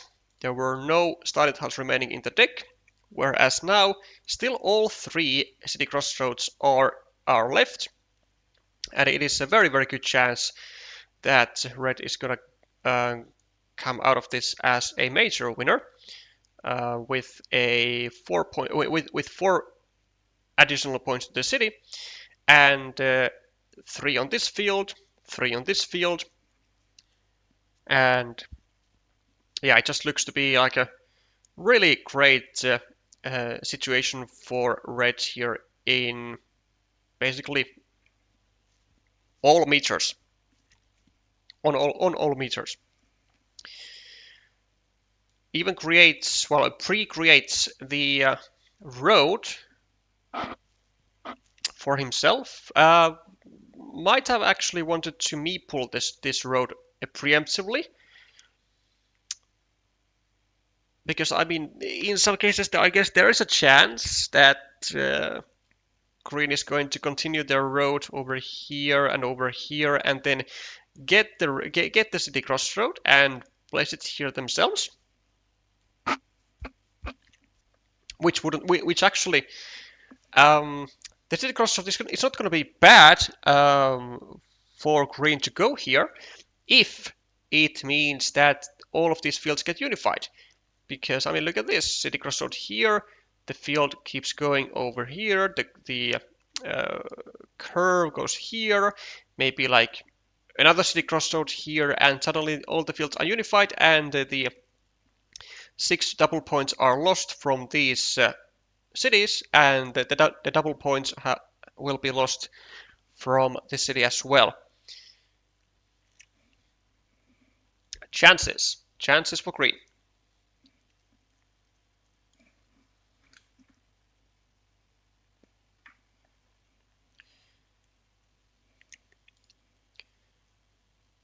Four-point road as well for green, which yeah, it's okay, sure. Why not? Sort of likely to have like multiple roads at the same time, to which you need curves to both. But you know, what else were you gonna do with a straight road like that? This city is also blockable with like at any moment here, because again, no starting tiles are in the deck, and actually it could have been blocked a while ago with, I mean, either with this tube divider or with a triple city or even with a Dorito. But it looks like the Chinese player is not really willing to do that. Maybe I don't actually know what his plan is. Like, just trying to get the meeple back from the monastery and like pre-blocking this square. I mean, I guess it could work. Sure. Okay, wonderful tile for green. Maybe time to go here. Finish up your road, take a city, then prepare to unify all the fields together. Splendid tile for green. Or maybe you go over here and you take a city and not allow not allow the block of this monastery. That could also work. But yeah, I like this better. It has better, I guess. Yeah, I think it has like just better instantaneous potential. And now we go here. Yeah, and we meeple the road. Yes, wonderful. Wonderful time. Wonderful time, wonderful stuff by green. Now, both players are going to be looking for the two remaining city crossroads, and both will actually place it there, or should place it there, I think. Just because neither one of them wants their opponent to get this juicy 7-point road. More cities is what red is looking for. Do we see an attack to the city from green? Maybe 1, 2, 3, 4, 5, 6. Oh, yeah, not a fan, but whatever. I think it would be more important to deal with the potential 8-pointer up for grabs. And ooh, I mean, okay, in this situation, I can understand the will to take the 8 points and the meeple back first, and you know, have a bit of a risk of green getting this 7-point road and getting all that shoes for himself.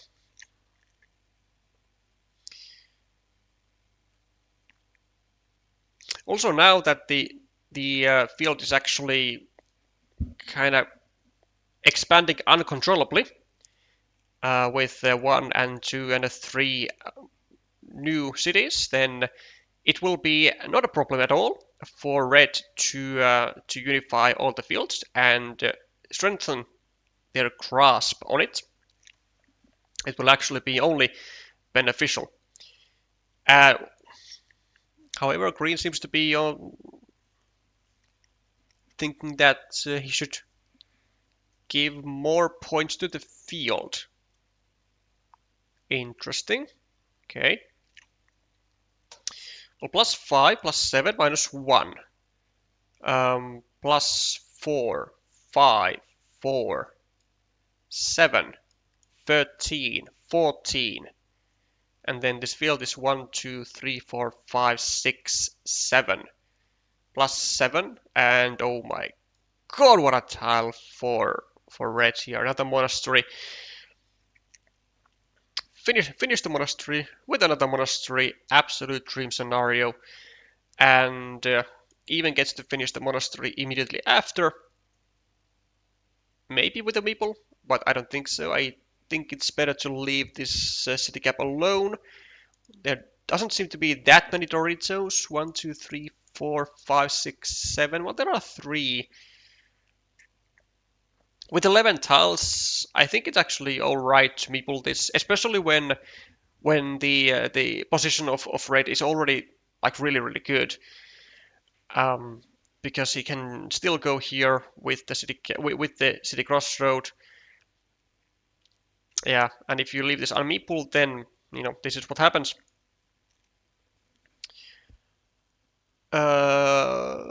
There's no divider remaining, right? To go here. No. Okay. How about? Yeah, I mean, I think it's just a clear move for green. Or is it? Is it?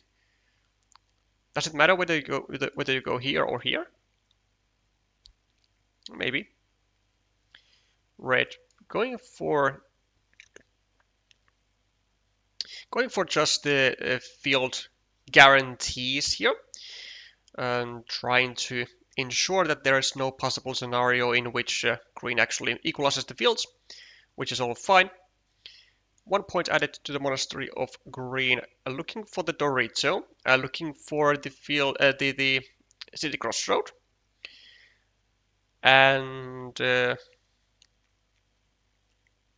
red even do this? Well, apparently. Yeah, well, there's now this, so that's 7 points for blue, and that's 1, 2, 3, 4, 5, 6, 7, 8 points, 14 points for green, so a plus 7 move. Yeah, I mean, I still think it absolutely had to be done, because like, where else are you going to get those points? Like at this stage, you can't attack the field anymore. I mean, it's just gone. You only had one meeple to work with anyway, and would have been just impossible to even try and maybe not overrun, but to equalize the fields even.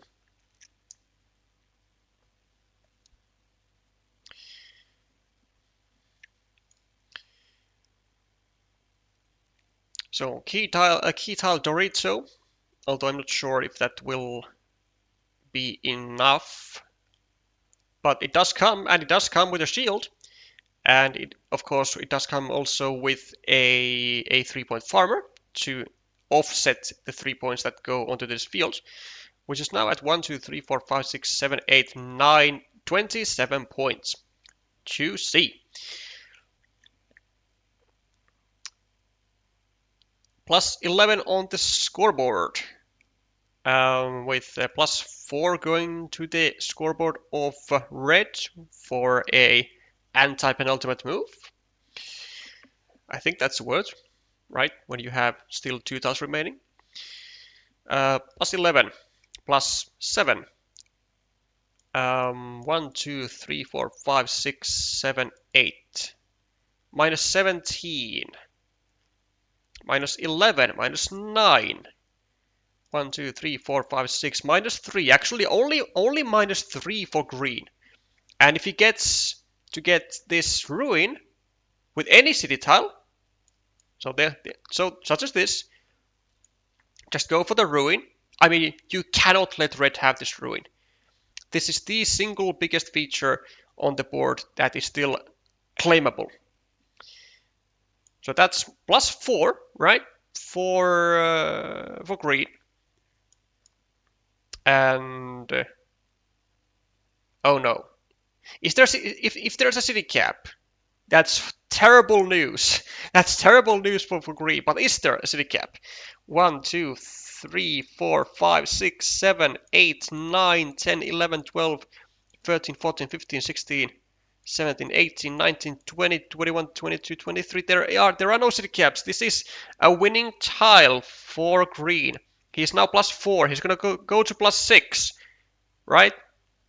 And there is no 6-point feature for Red to take. I think it is going to be a win for Green, despite the massive field for Red, and despite all the juicy monasteries.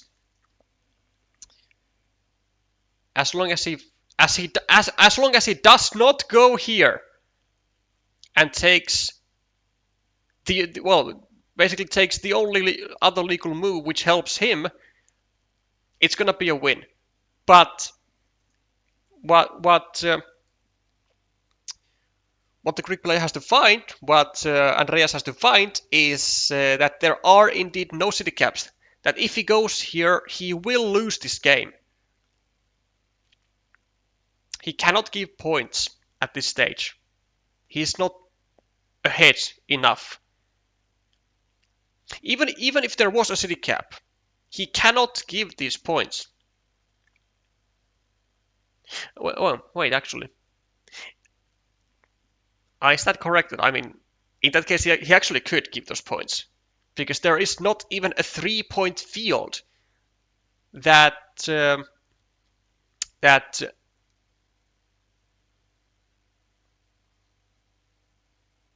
Red would be able to take. But yeah, key note is to make that there are no city caps. You don't need to go here to expand the city of Red. It is the only way to lose this game. So we'll see how well can Andreas count the tiles here. He has 5 minutes. 5 minutes to figure it out.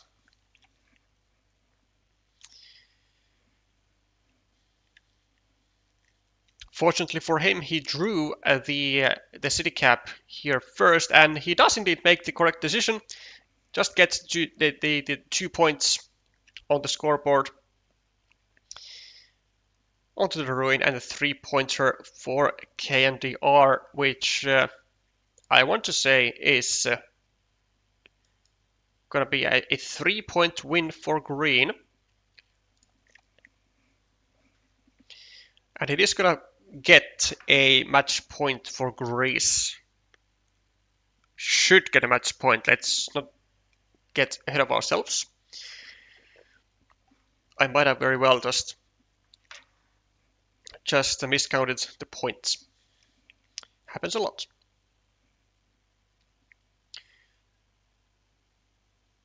Wait. Wait. Whoa. Wait. Oh, okay. Well, not by +3. Somewhere along the line, I missed something in my calculations, but it doesn't matter. It is still a win by draw, and that's all you need. That is all you need to win the game.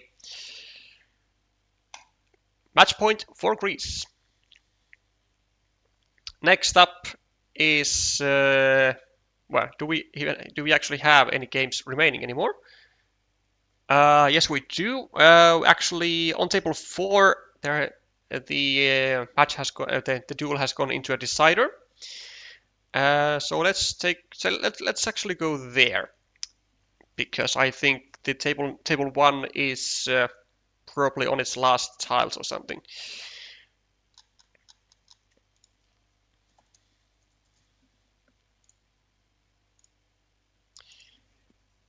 So, 2-3 club against Kyriasidis. Well, we only have 6 tiles remaining. But a win is needed, of course, for Greece to allow the entire match win for Greece at all. 1 point extra on the scoreboard. Losing mini battle for -5, so -4, +4, and the fields, +4, +2, +5. 2 on 1, no, 2 on 2, and then this guy is going, this guy is going. Okay, so other tiles to connect. Seemingly so. At least one curve. 1, 2, 3, 4, 5, 6, 7, 8, 9, and that is terrible news for 203 Club, because not only is this guy now out of the game, well, it does score 3 points though, so there's that, but also this guy is going to get blocked, right? Or are there straight roads? Oh, okay, even a farmer. 1, 2, 3, 4, 5. Oh, that looks to be a bit off, to be honest. Taking the 9 points as opposed to going over here with at least 2 connection tiles having still been in the deck. Like, surely this has to be a mistake, right? Surely that's a mistake. That smells like a humongous mistake. Well, actually there is also a horse remaining to fit into here, right? 1 horse, 2 horses. There's still a horse. But so that's a 14-point move for Yerios.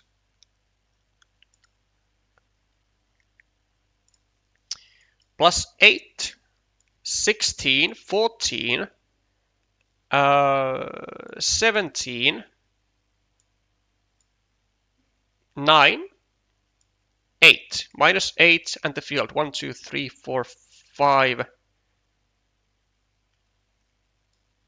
+7 for green, right? +8, 16, 14, 17, 19, 16, 8, 1, 2, 3, 4, 5. Yeah, I think +7 for green. But doesn't just this do the trick? It doesn't quite. It gets red equal, and it is. Is it the best that he can do, and just wait and just hope that he gets the triple city? Well, if he gets the triple city, he's gonna be 1, 2, 3, 4, 5, 6, 7, 8 points. Yeah, I like going here. And taking the ruin, I don't think is the best choice. I think he has to come up with a plan that he wins with also something else but the triple city. So maybe going here, dropping a farmer. Here, dropping a farmer. Because if he goes here, gets to the field, and even if Jerios gets the triple city will just not be enough. It's gonna put him at like +10, but the connection will put him at -5. So is there a connection tile? Are there connection tiles?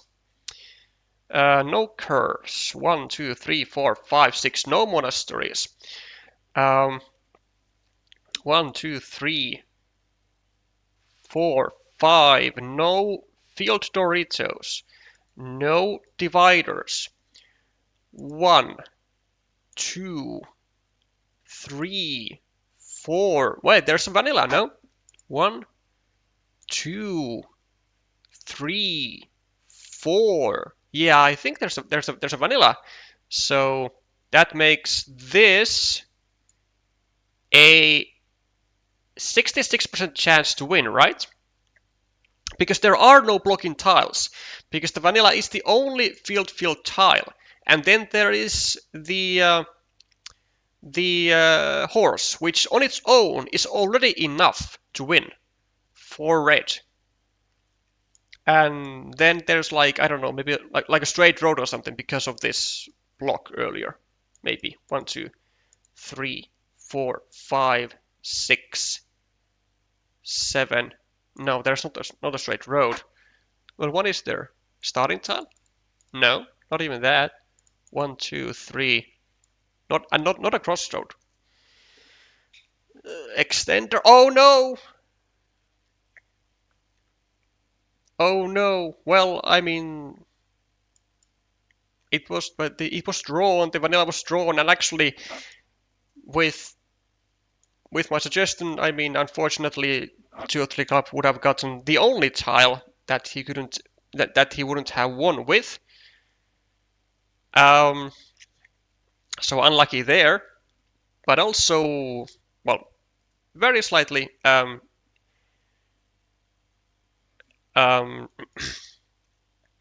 yeah, very small inaccuracy there, not turning the Dorito in any other way to get 1 extra point. Not that it would have mattered, but yeah, unfortunate stuff. Well, more so unfortunate on missing a better winning chance. Because again, like going here and leaving the city cap empty is actually, yeah, I mean, it is only winning when you get the triple city. But going here, getting connection, or then getting this. No, wait though, actually, wait, because if the difference was 7, and then this is 8 points, it's actually not even a win with the triple city. It's not even a win. It just never wins. So going over here and relying on the vanilla was the only winning move, no? Or going over here and placing the farmer onto the field. I mean, same outcome. But wins only with vanilla. 33%er. Missed it though. Missed it. Hello, Vika.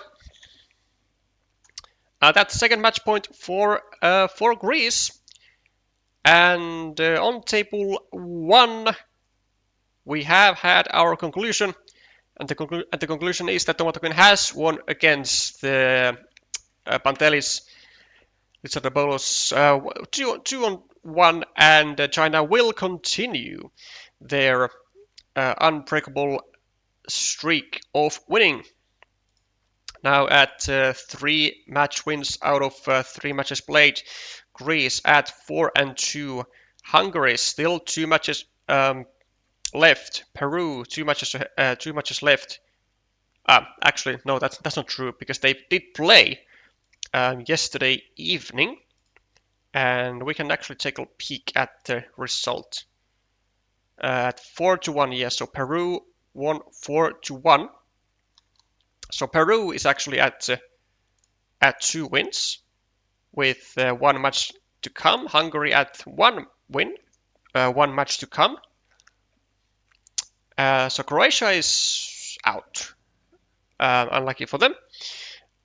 China 3 wins, Greece 2 wins, Peru 2 wins, Hungary 1 win.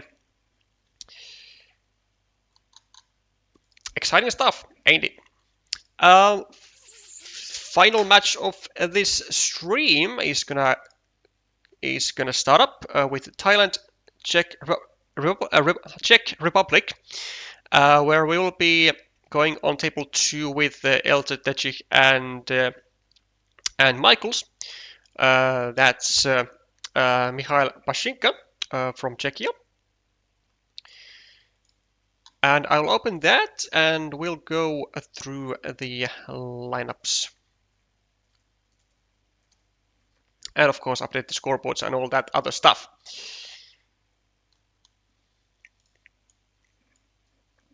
So let's go over here.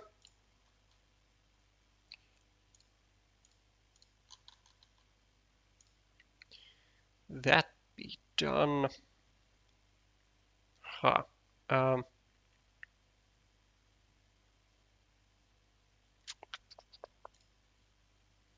No. Nope.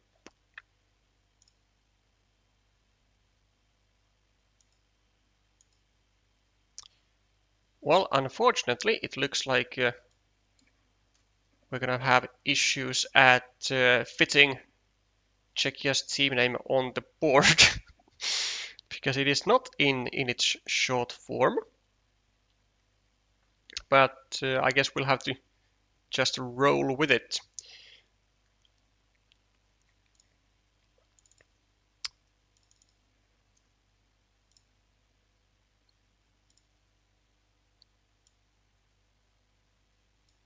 Yeah, well, else for Czechia can't get their country name on the board fully. I didn't come up with it, so can't blame me. On table number 1, we have Lztecih Chalankul, Bekse from Thailand, versus Pavel Raus, the Jobs from Czechia. On table 2, Lztecih versus Michal Pashinka. Table 3, Natpira Karoenit versus Pavel Hudek.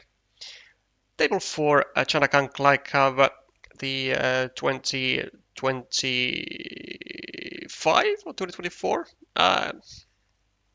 No, 2020. I think 2024 national champion of Thailand. 2025 it was Gorofu. And then he'll be playing against Martin Selinak. That's Martti Uye.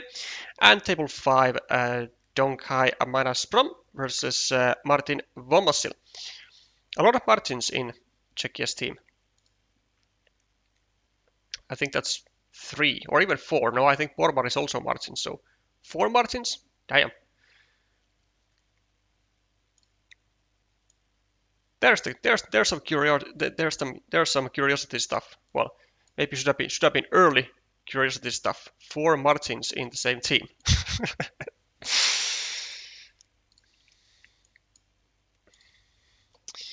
All right.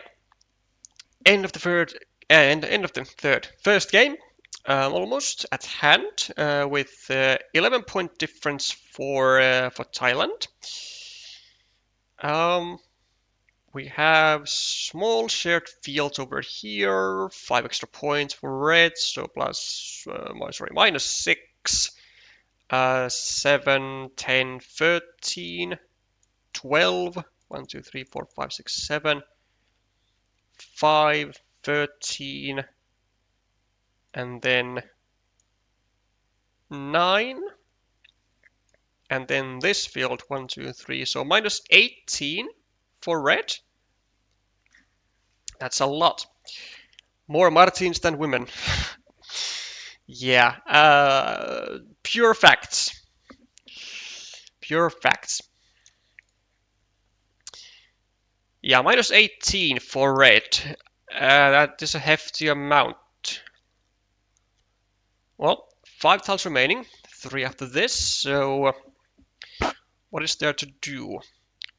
Start a city over here, maybe. Finish that, 9 points. And with your 2 other tiles, attack here. Doesn't really work. It's not enough. It is unfortunately not enough. There is no magic road monasteries either. Is there a curve? Like, can we go do something like this here? We drop a farmer, go here, then we finish the city.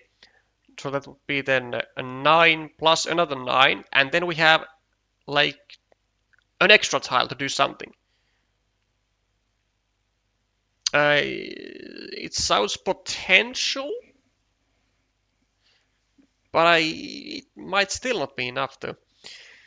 Well, let's first see. 1, 2, 3, 4, 5, 6, 7, 8. Well, there's a curve. Right? 1, 2, 3, 4, 5, 6, 7, 8. There's a curve, so we could go here, drop a farmer, and then connect. Is there a city cap? 1, 2, 3, 4, 5, 6, 7, 8, 9, 10, 11, 12, 13, 14, 15, 16, 17, 18, 19, 20, 21, 22. There's still one city cap.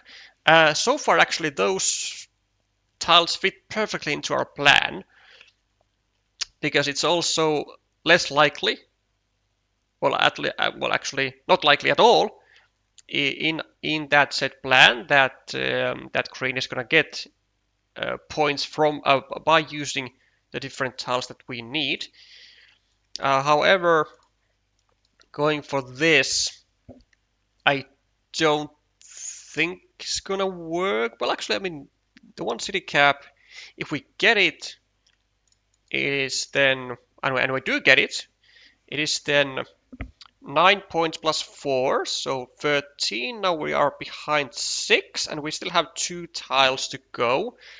I think it's still too little, though. Yeah, I think it's still too little. Well, especially when green can just maybe go over here for 6 points. No, actually, that might be a mistake. Well, it could be a mistake, potentially, if there were connection tiles enough, but not with this. Now we are at minus 12 for red, and there is absolutely nothing to be done. I guess we can attack here, yeah, but it's only 7 points, and we don't manage to get that either. Minus 12, minus 10 is probably going to be the final difference. Yeah, nice catch there by the Czech, realizing that there are absolutely no road tiles remaining and no way to connect these two farmers into each other.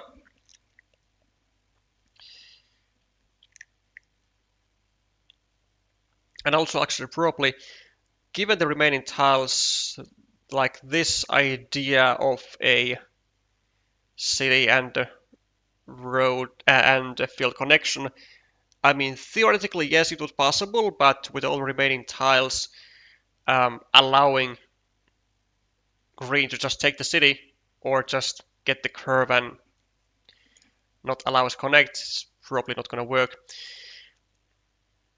11 points, the final difference, and that is 1 to 0 on table 2 for the tie.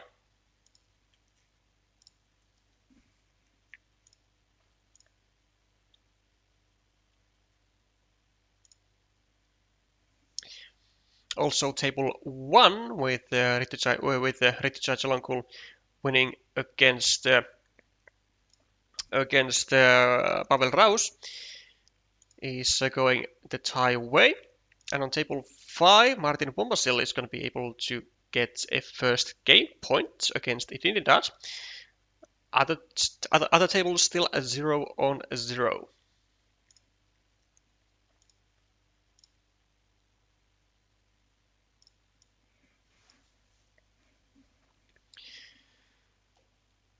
Majkls, starting player, seems to be yet again, actually, as he was in the previous game. Gets to have use of the empty city cap in the beginning.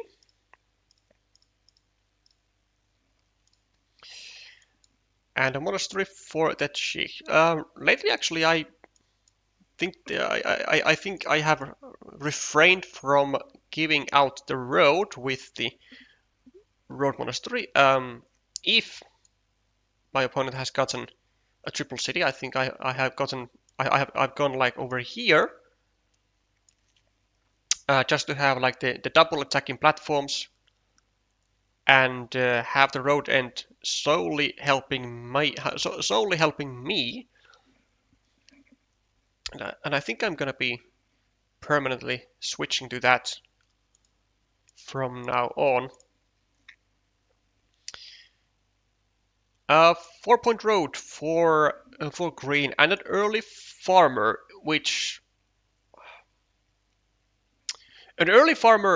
and immediately actually restricting your field tremendously.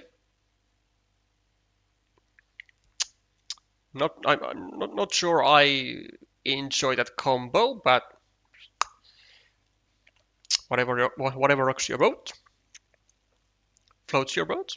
I think I'm not sure how the phrase goes. Double monastery though, get some stacking going, although this previous one is most likely just gonna get blocked entirely.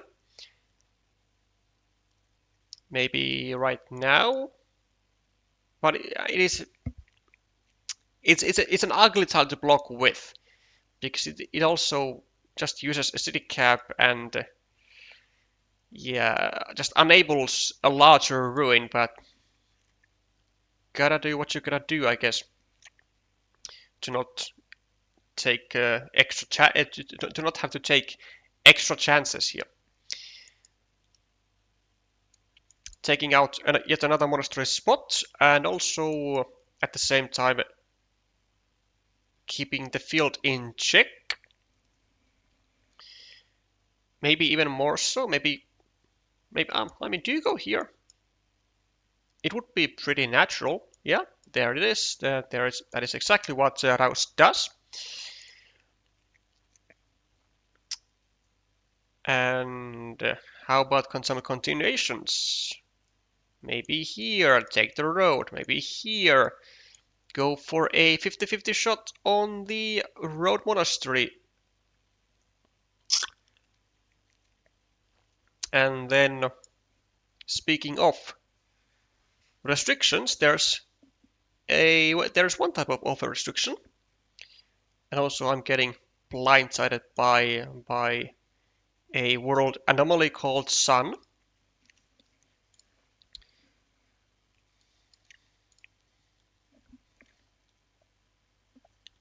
Wonderful tile for the G, getting 4 points for the row, 4 points for the city, and an extra city to the field,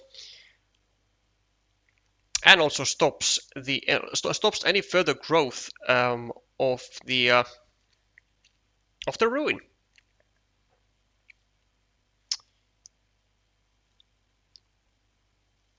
This road here is actually going to be kind of good for either player, I guess. If there are to get their hands on maybe, for example, a field crossroad, then maybe going over here. Well, I guess more so for red than for green. It's more of an insurance. Yeah, okay, this not that good.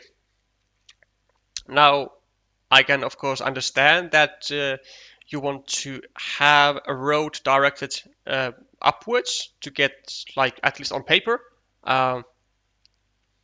the best odds of making the block successful. I'm not even sure if it is the best odds, but usually it is the way the way that people go for. But it also, in quite many cases, just provides an extra 4-point road for your opponent when they get the save. It doesn't happen here, but quite often it does. Also gets to make the block and get extra 3 points for his troubles with the best tile in the game, which has been proven by someone, I believe for a guarantee, the most precious tile during tournaments, the Road Monastery, which has also now guaranteed the block of a second monastery for green. And with 3 blocked meeples versus, I mean, I guess we can count 2 blocked meeples, right? It is going to be not that fun for green to try and keep, well, first of all, try and keep expanding this field. I mean, he can do that. He can still do it over here, or just getting curves, going here, going here, going here, whatever. But he's gonna be having more difficult time at at actually maintaining the control on it with a meeple minority. Not fun for green for sure. But you gotta start somewhere. Oh, the road. I don't think it's a good idea to take the road. Also, it's not really going to go down that well with the expansion because Raus immediately gets himself a city cap and places the farmer to start equalizing the field.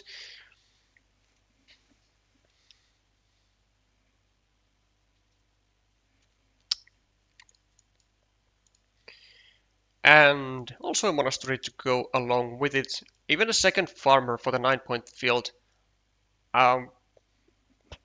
Sure, I guess. That's fine. It doesn't have a whole lot of expansion potential, but there is some actually provided now by the Thai of going over here, trying to create some nuisance for the monastery, but at the same time expanding the field, getting some green squares, also providing actually nuisance for this city even further. There's only one starting tile, and the odds are looking even more likelier than they were before that the city is going to stay as a ruin. Yeah, monastery will be used by majkls, and second meeple also to the field by green. I have to say, not a good idea again. I mean, the field isn't big enough for green to actually yet justify a second farmer, I think. When they already have so many meeples blocked. Like, yes, momentarily he was having a meeple majority in his hand or with 2 on 1, but the fact is that the monasteries of red are likely to get back into their hand, and he's gonna keep having the meeple majority for a good part of the game. Then, excuse me.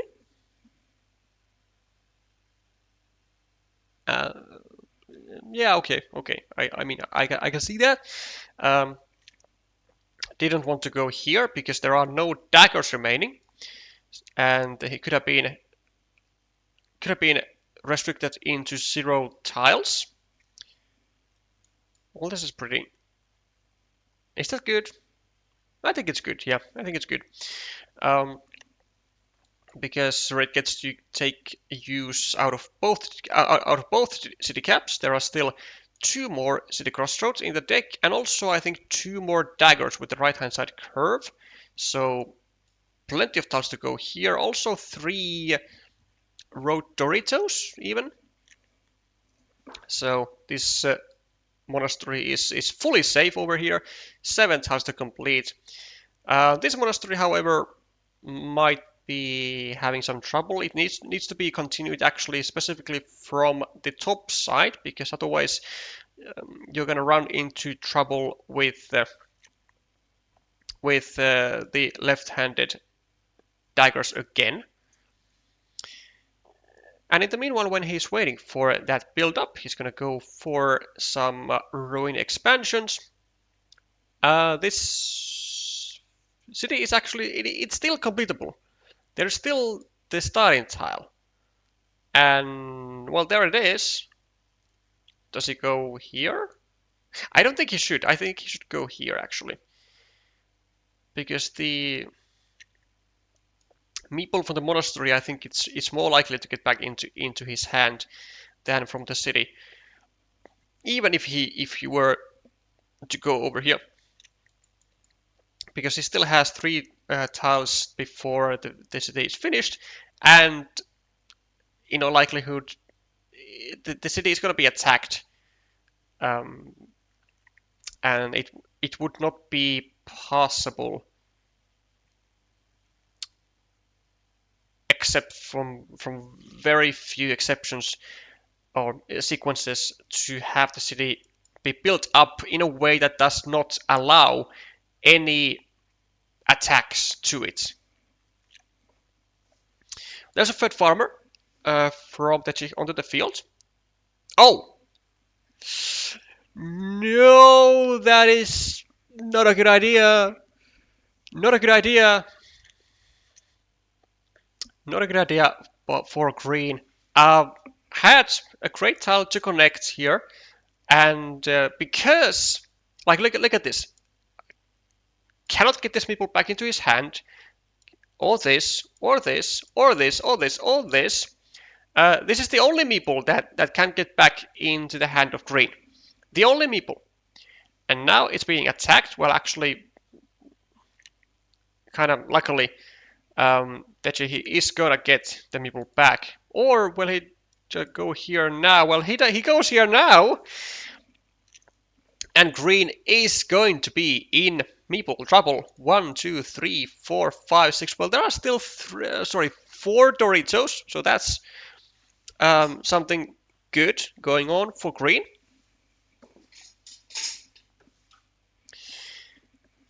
But let's see. Let's see the entire scope of the situation. So +5 for red. This is gonna be equal, I guess. Well, there is a divider. Okay, let's say +2 for now.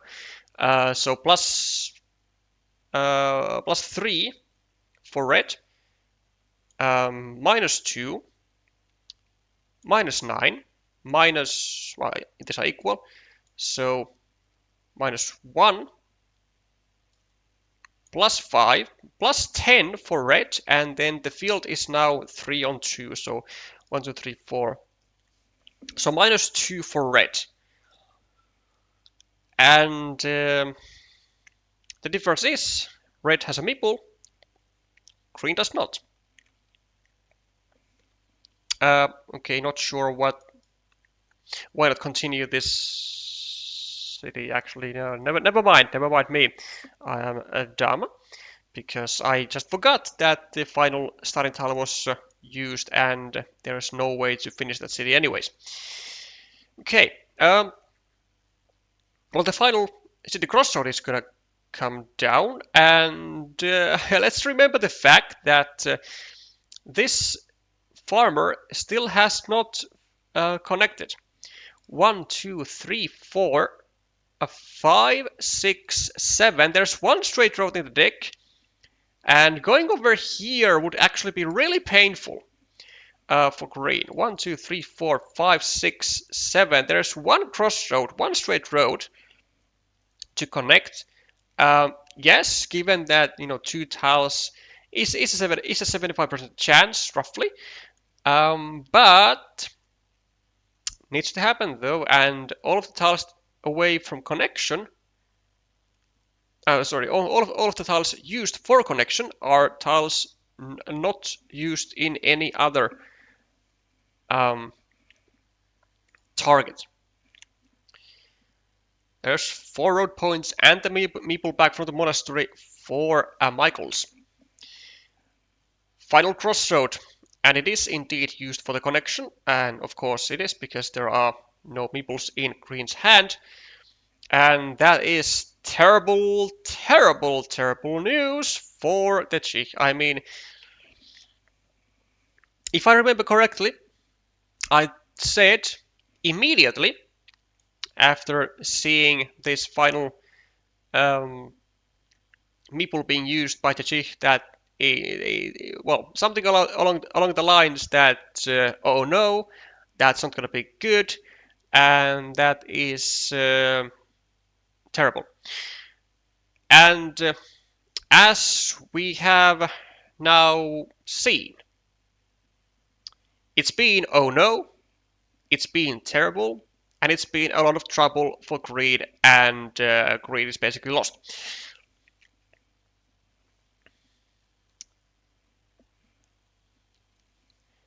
Very important duel for Belgium this match. Yeah. We'll take a look at that. We'll take a look at that after the match is over. We'll see the stats. Wait. No, surely Red doesn't need to get to the field. 18, 20, 24, 31, 32, 36, 39, 40, 37,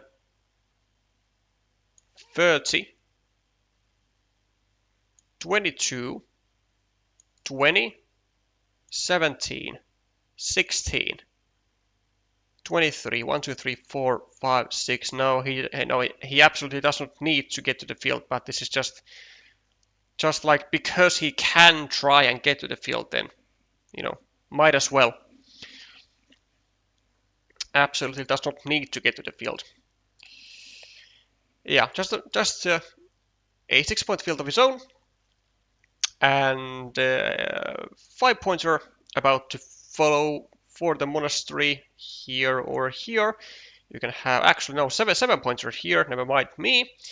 That's gonna be quite a nice finish for a majkls. I think I have to shut the curtains because I'm gonna be like Slenderman in light here.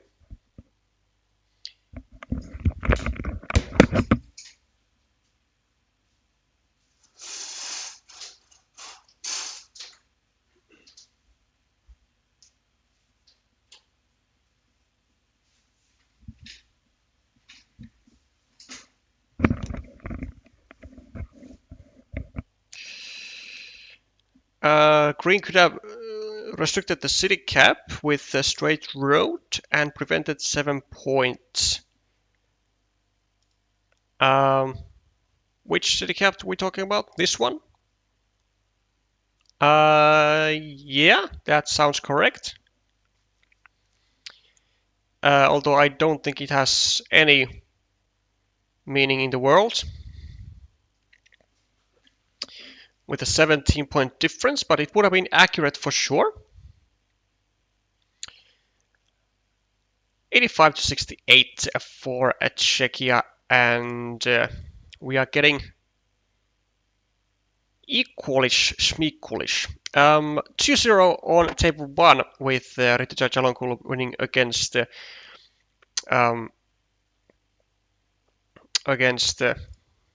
Chomps, against Pavel Raus, and I think I have actually referred to Mikhail Pashinka as Pavel Raus, but my apologies. It is of course Mikhail Pashinka playing on table 2 from Czechia, and then Czechia also winning actually on the rest of the tables in one way or another, with Pavel Hudek winning at the moment leading 1-0 against Nat Pura. Then we have Martin Selinak leading 1-0 against Jonathan Glaikov, and Martin Vomasil winning 2-0 against Donkai Manasprom. Good stuff for Czechia for now. It just needs to make the finishing touches. Let's see if they can do that.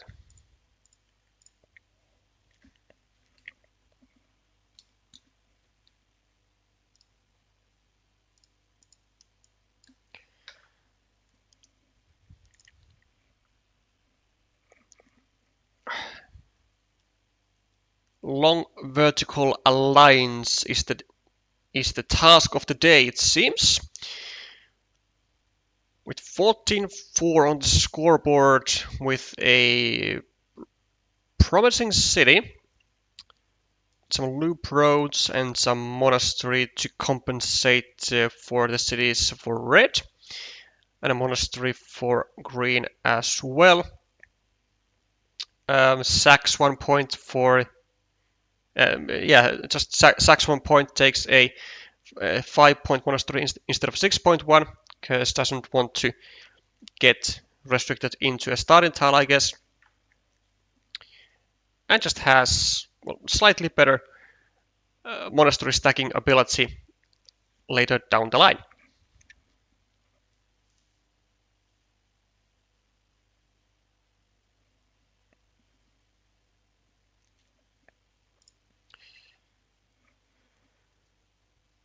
Road Dorito for the Czech. What do you do? I mean, you can start a 4-point road over here. You can, yeah. I mean, I guess you could go. You could also go here and start a city. But this is certainly a bit more traditional. Though I think it would have been better to start the road from the right, because over here you want to still go with, like, crossroads to limit this road of green, and then when you go here with the crossroad, now it also offers a platform to restrict your road in return, and yeah, stuff is slightly annoying to deal with then. Well, green gets away with the road and starts a new city. Also leaves a 3-point road up for grabs, which I don't hate at all, actually.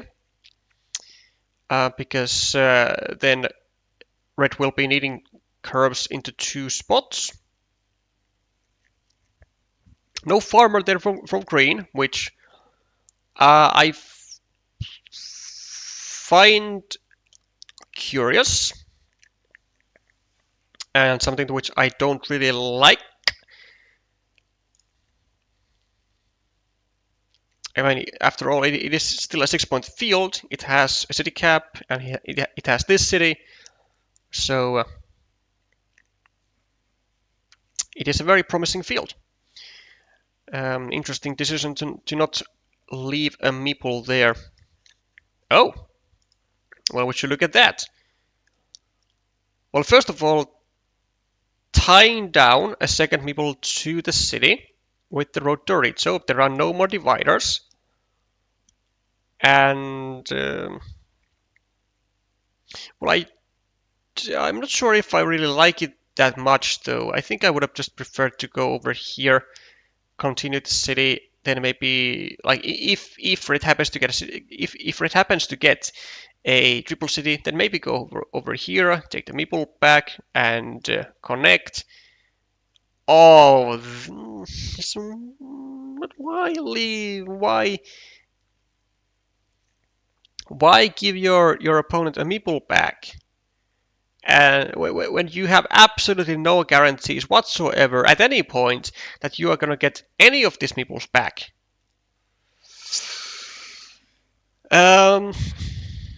Big gamble, I want to say. Big gamble from Bashinka.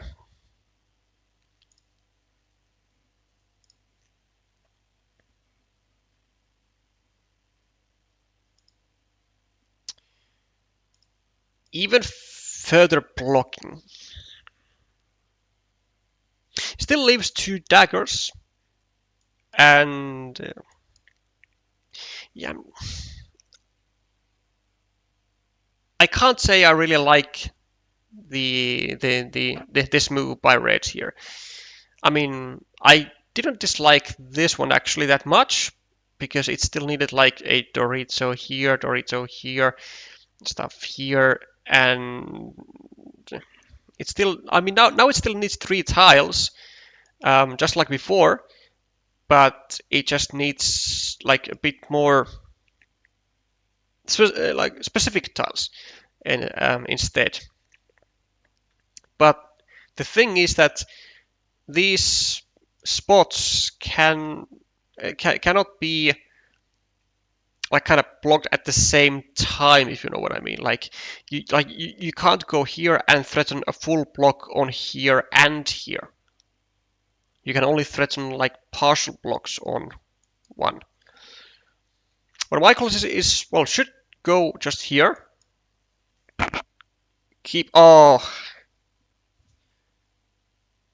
should keep his chances alive, I was about to say, but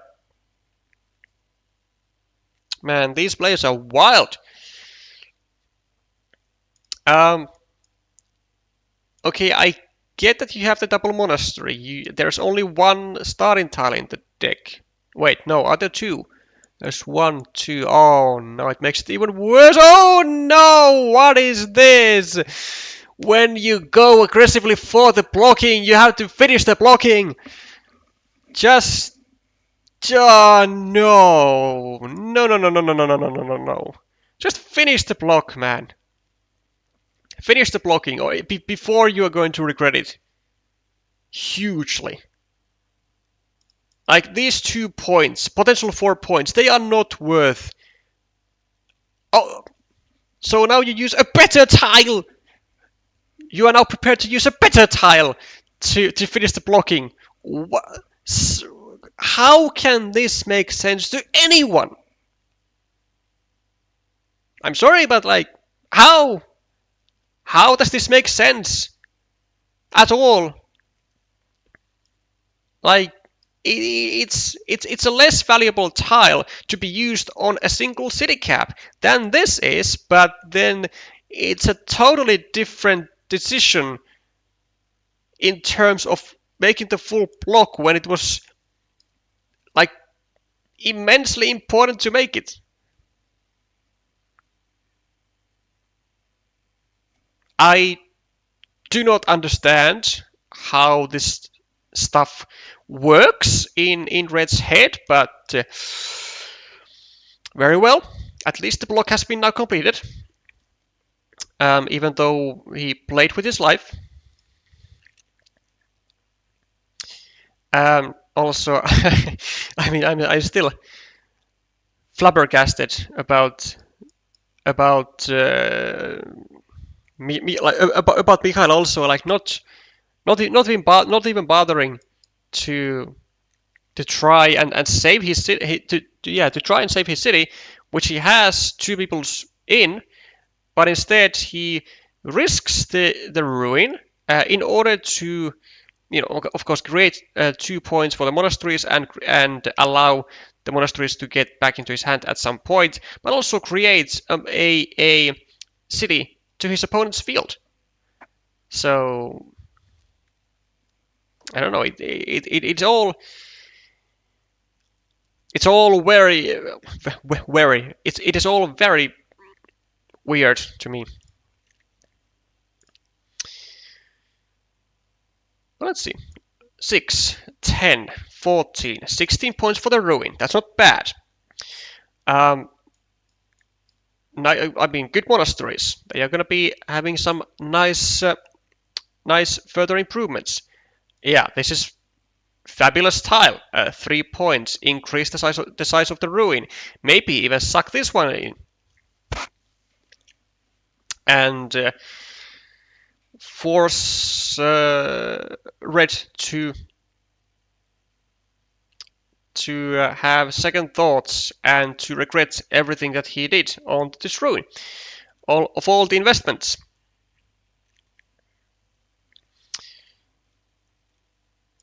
Natural move. Going for the block of the 2 monasteries. Now, a bit of patience, I guess, is in order to go here. Yep, that's very nice by Pashinka. Still 1, 2, 3, 4, 5. Still 4 regular curves remaining. We get the attack going by Mikhail. Oh, probably will get, right? I mean, surely it's going to be meepled. Like, yes, it is attackable. But, I mean, you cannot leave this open. You cannot leave this open. There are still two vanillas in the deck. And there are still also, like, a lot of field Doritos. Like, 4 field Doritos, right? 1 is here and the other 4 in the deck. So, something like starting tile, Dorito. Oh, yeah, and there's the defense. Well, fortunately for Mikhail. He's going to be able to take this city now that the Thai player has invested an extra tile to it, and it does not backfire into his face. I mean, if he doesn't take it, then I don't understand anything. Okay, there we go. There we go. Well, I mean, I guess Green was afraid that if he takes this extender now, then that he's actually gonna go here with a city cap and meeple it and get a Dorito and another Dorito, which honestly, I mean, it would have definitely happened with this tile as well, but actually should Red have placed a second meeple here. It's not a horrible decision necessarily, right?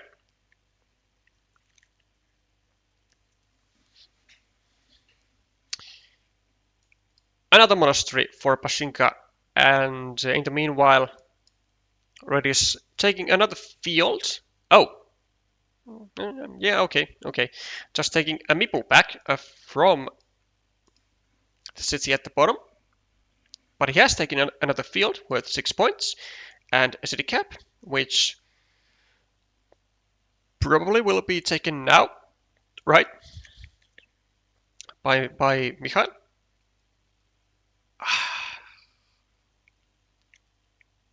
Nah. No, I think this is not too great, to be honest. Like, yes, it gets immediately, like, 3 points, one on the ruin, one on the monastery, one onto the new city, instead of like 1 point for the city and 3 for the field. But like, it still leaves the city cap empty, and now you are without meeples. Although I guess you have an okay amount of tiles to get a meeple back, but like, you are still without meeples, and this open-ended ruin here would have been actually really great at using like some triple cities or Doritos over here and progress the monastery at the same time. And now you are losing value on the tiles.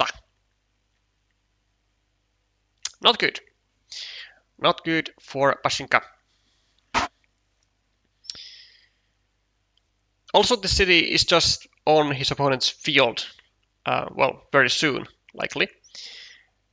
And so it's going to actually not just it's going to basically cancel out all of the good stuff of not making cities to your opponent's fields, which he didn't want to make here, but he's gonna do it anyways. Just sacrifice a meeple on the same time, or at the same time. Yeah, interesting decision.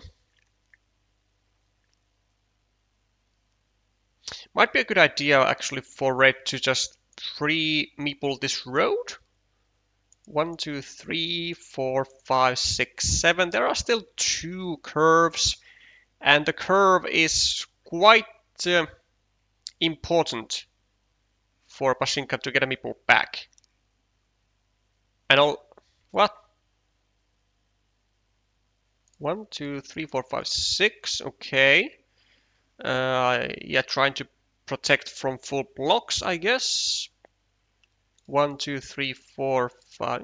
Yeah, okay, this makes sense. This makes sense. Because there weren't vanillas or monasteries, so a field tile would have been able to fully block both monasteries. So that's fine. The city gets completed though. 7 tiles, and majkls still left with just this 1 pointer here to his name. How many city caps are there? There's 1, 2, 3, 4, 5, 6, 7, 8, 9, 10, 11, 12. There are 0 city caps to fit here. Well, ain't that something then? So now he's willing to take some city caps on practically his opponent's field. Yeah, I'm just wondering, like, there's really no difference. Like, you could have just taken this immediately and not sack a meeple for nothing. Is he in the lead? Plus 5, 13, 19, 20. These are equal. 3, 8, 9, 10, 13, 19, 39. 1, 2, 3, 4, 5, 6, 33.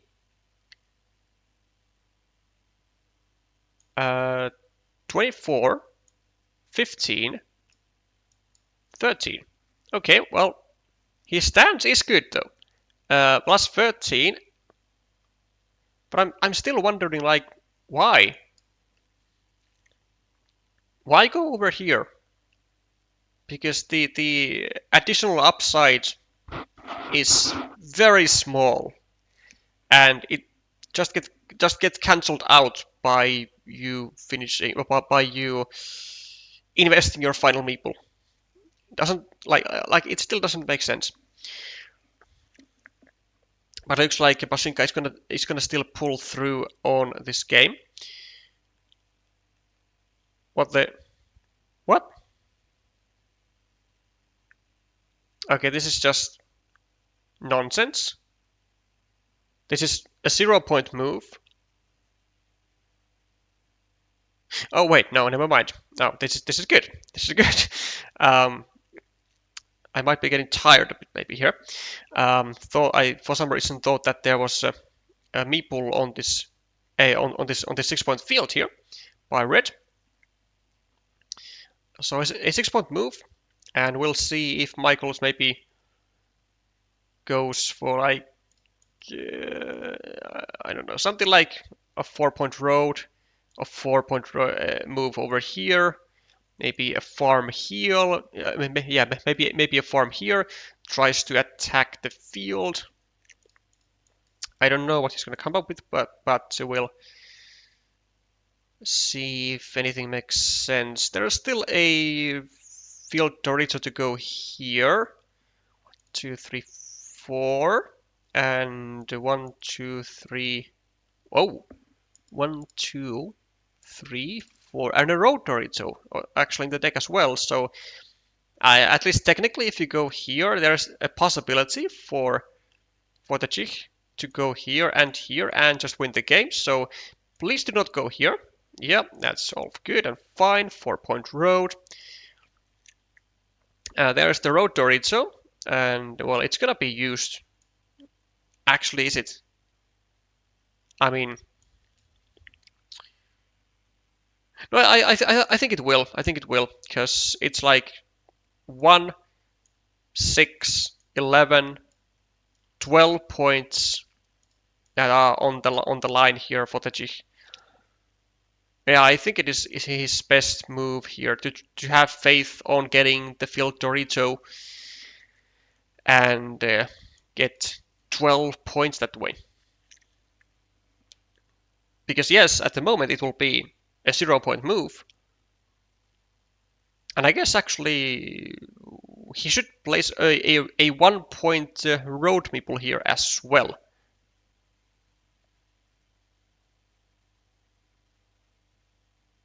To maximize the points.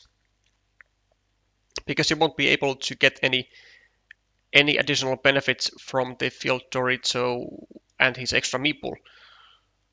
Well, I mean, he won't be able to get extra benefit from his. I mean,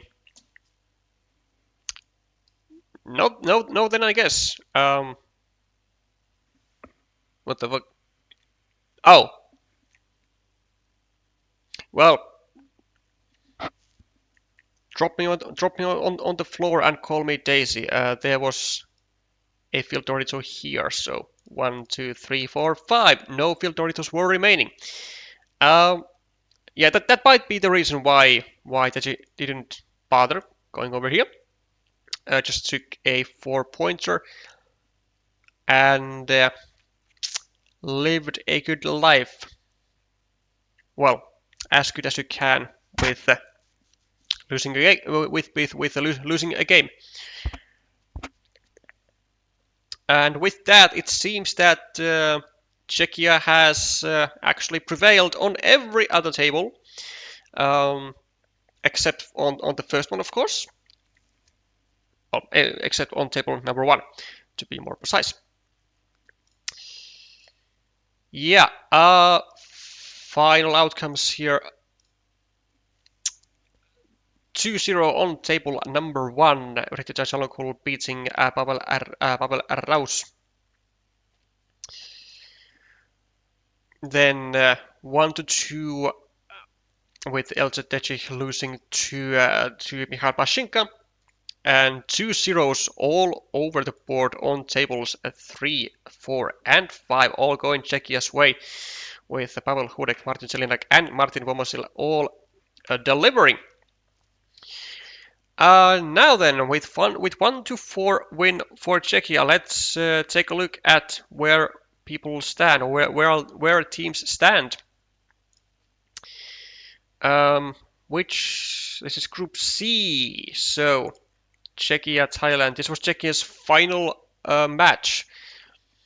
So a good result at that.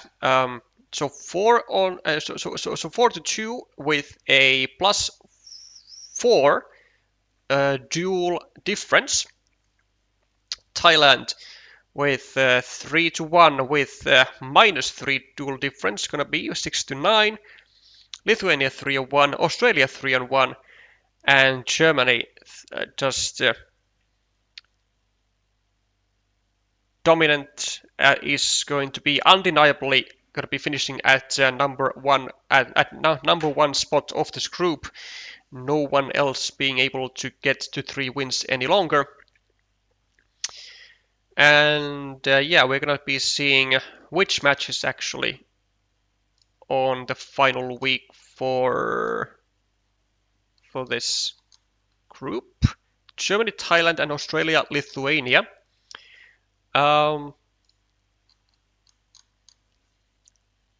Yeah, actually, well, the Lithuania, Germany, Lithuania, Australia are going to be certainly interesting and important for both of these teams, because if Thailand loses to Germany, then whoever wins out of these 2 teams is going to get a spot in the top 3. And I guess if Thailand wins against Germany with small numbers, like 3-2, then Lithuania could still get to the top 3 with a large margin win over Australia, and also vice versa. Like, let's say, but Australia would need, like, I don't know, 5-0 or something against Lithuania if Thailand is to win against Germany. So much is still at stake here, and every team seems to be still in it for the playoffs. We have one more match today to cover. It will happen in 2 hours. In a bit less than 2 hours at 1800 UTC, Italy versus Poland. It will be the final match of today. Well, today European time, and will conclude the week 4 on this channel.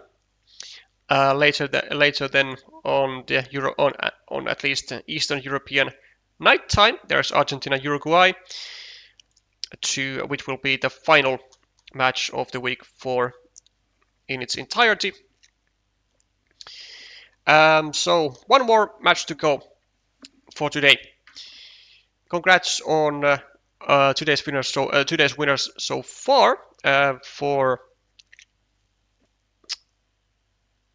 let's actually, I'm too tired to remember. For Malaysia, for China, and for Czech Republic. Well done. That's gonna be it. Thank you all for watching. Thank you all for tuning in all the way until the end. If you did enjoy this type of Carcassonne content and would like to see more of it, then there is an easy way to support the channel by subscribing, by liking the stream, or by leaving a comment down in the comment section if you're watching this afterwards. And if you want to support the channel financially, then you can become a channel member. I'll see you in about 2 hours with one more match of the World Team Carcassonne Online Championships for this week. Bye for now.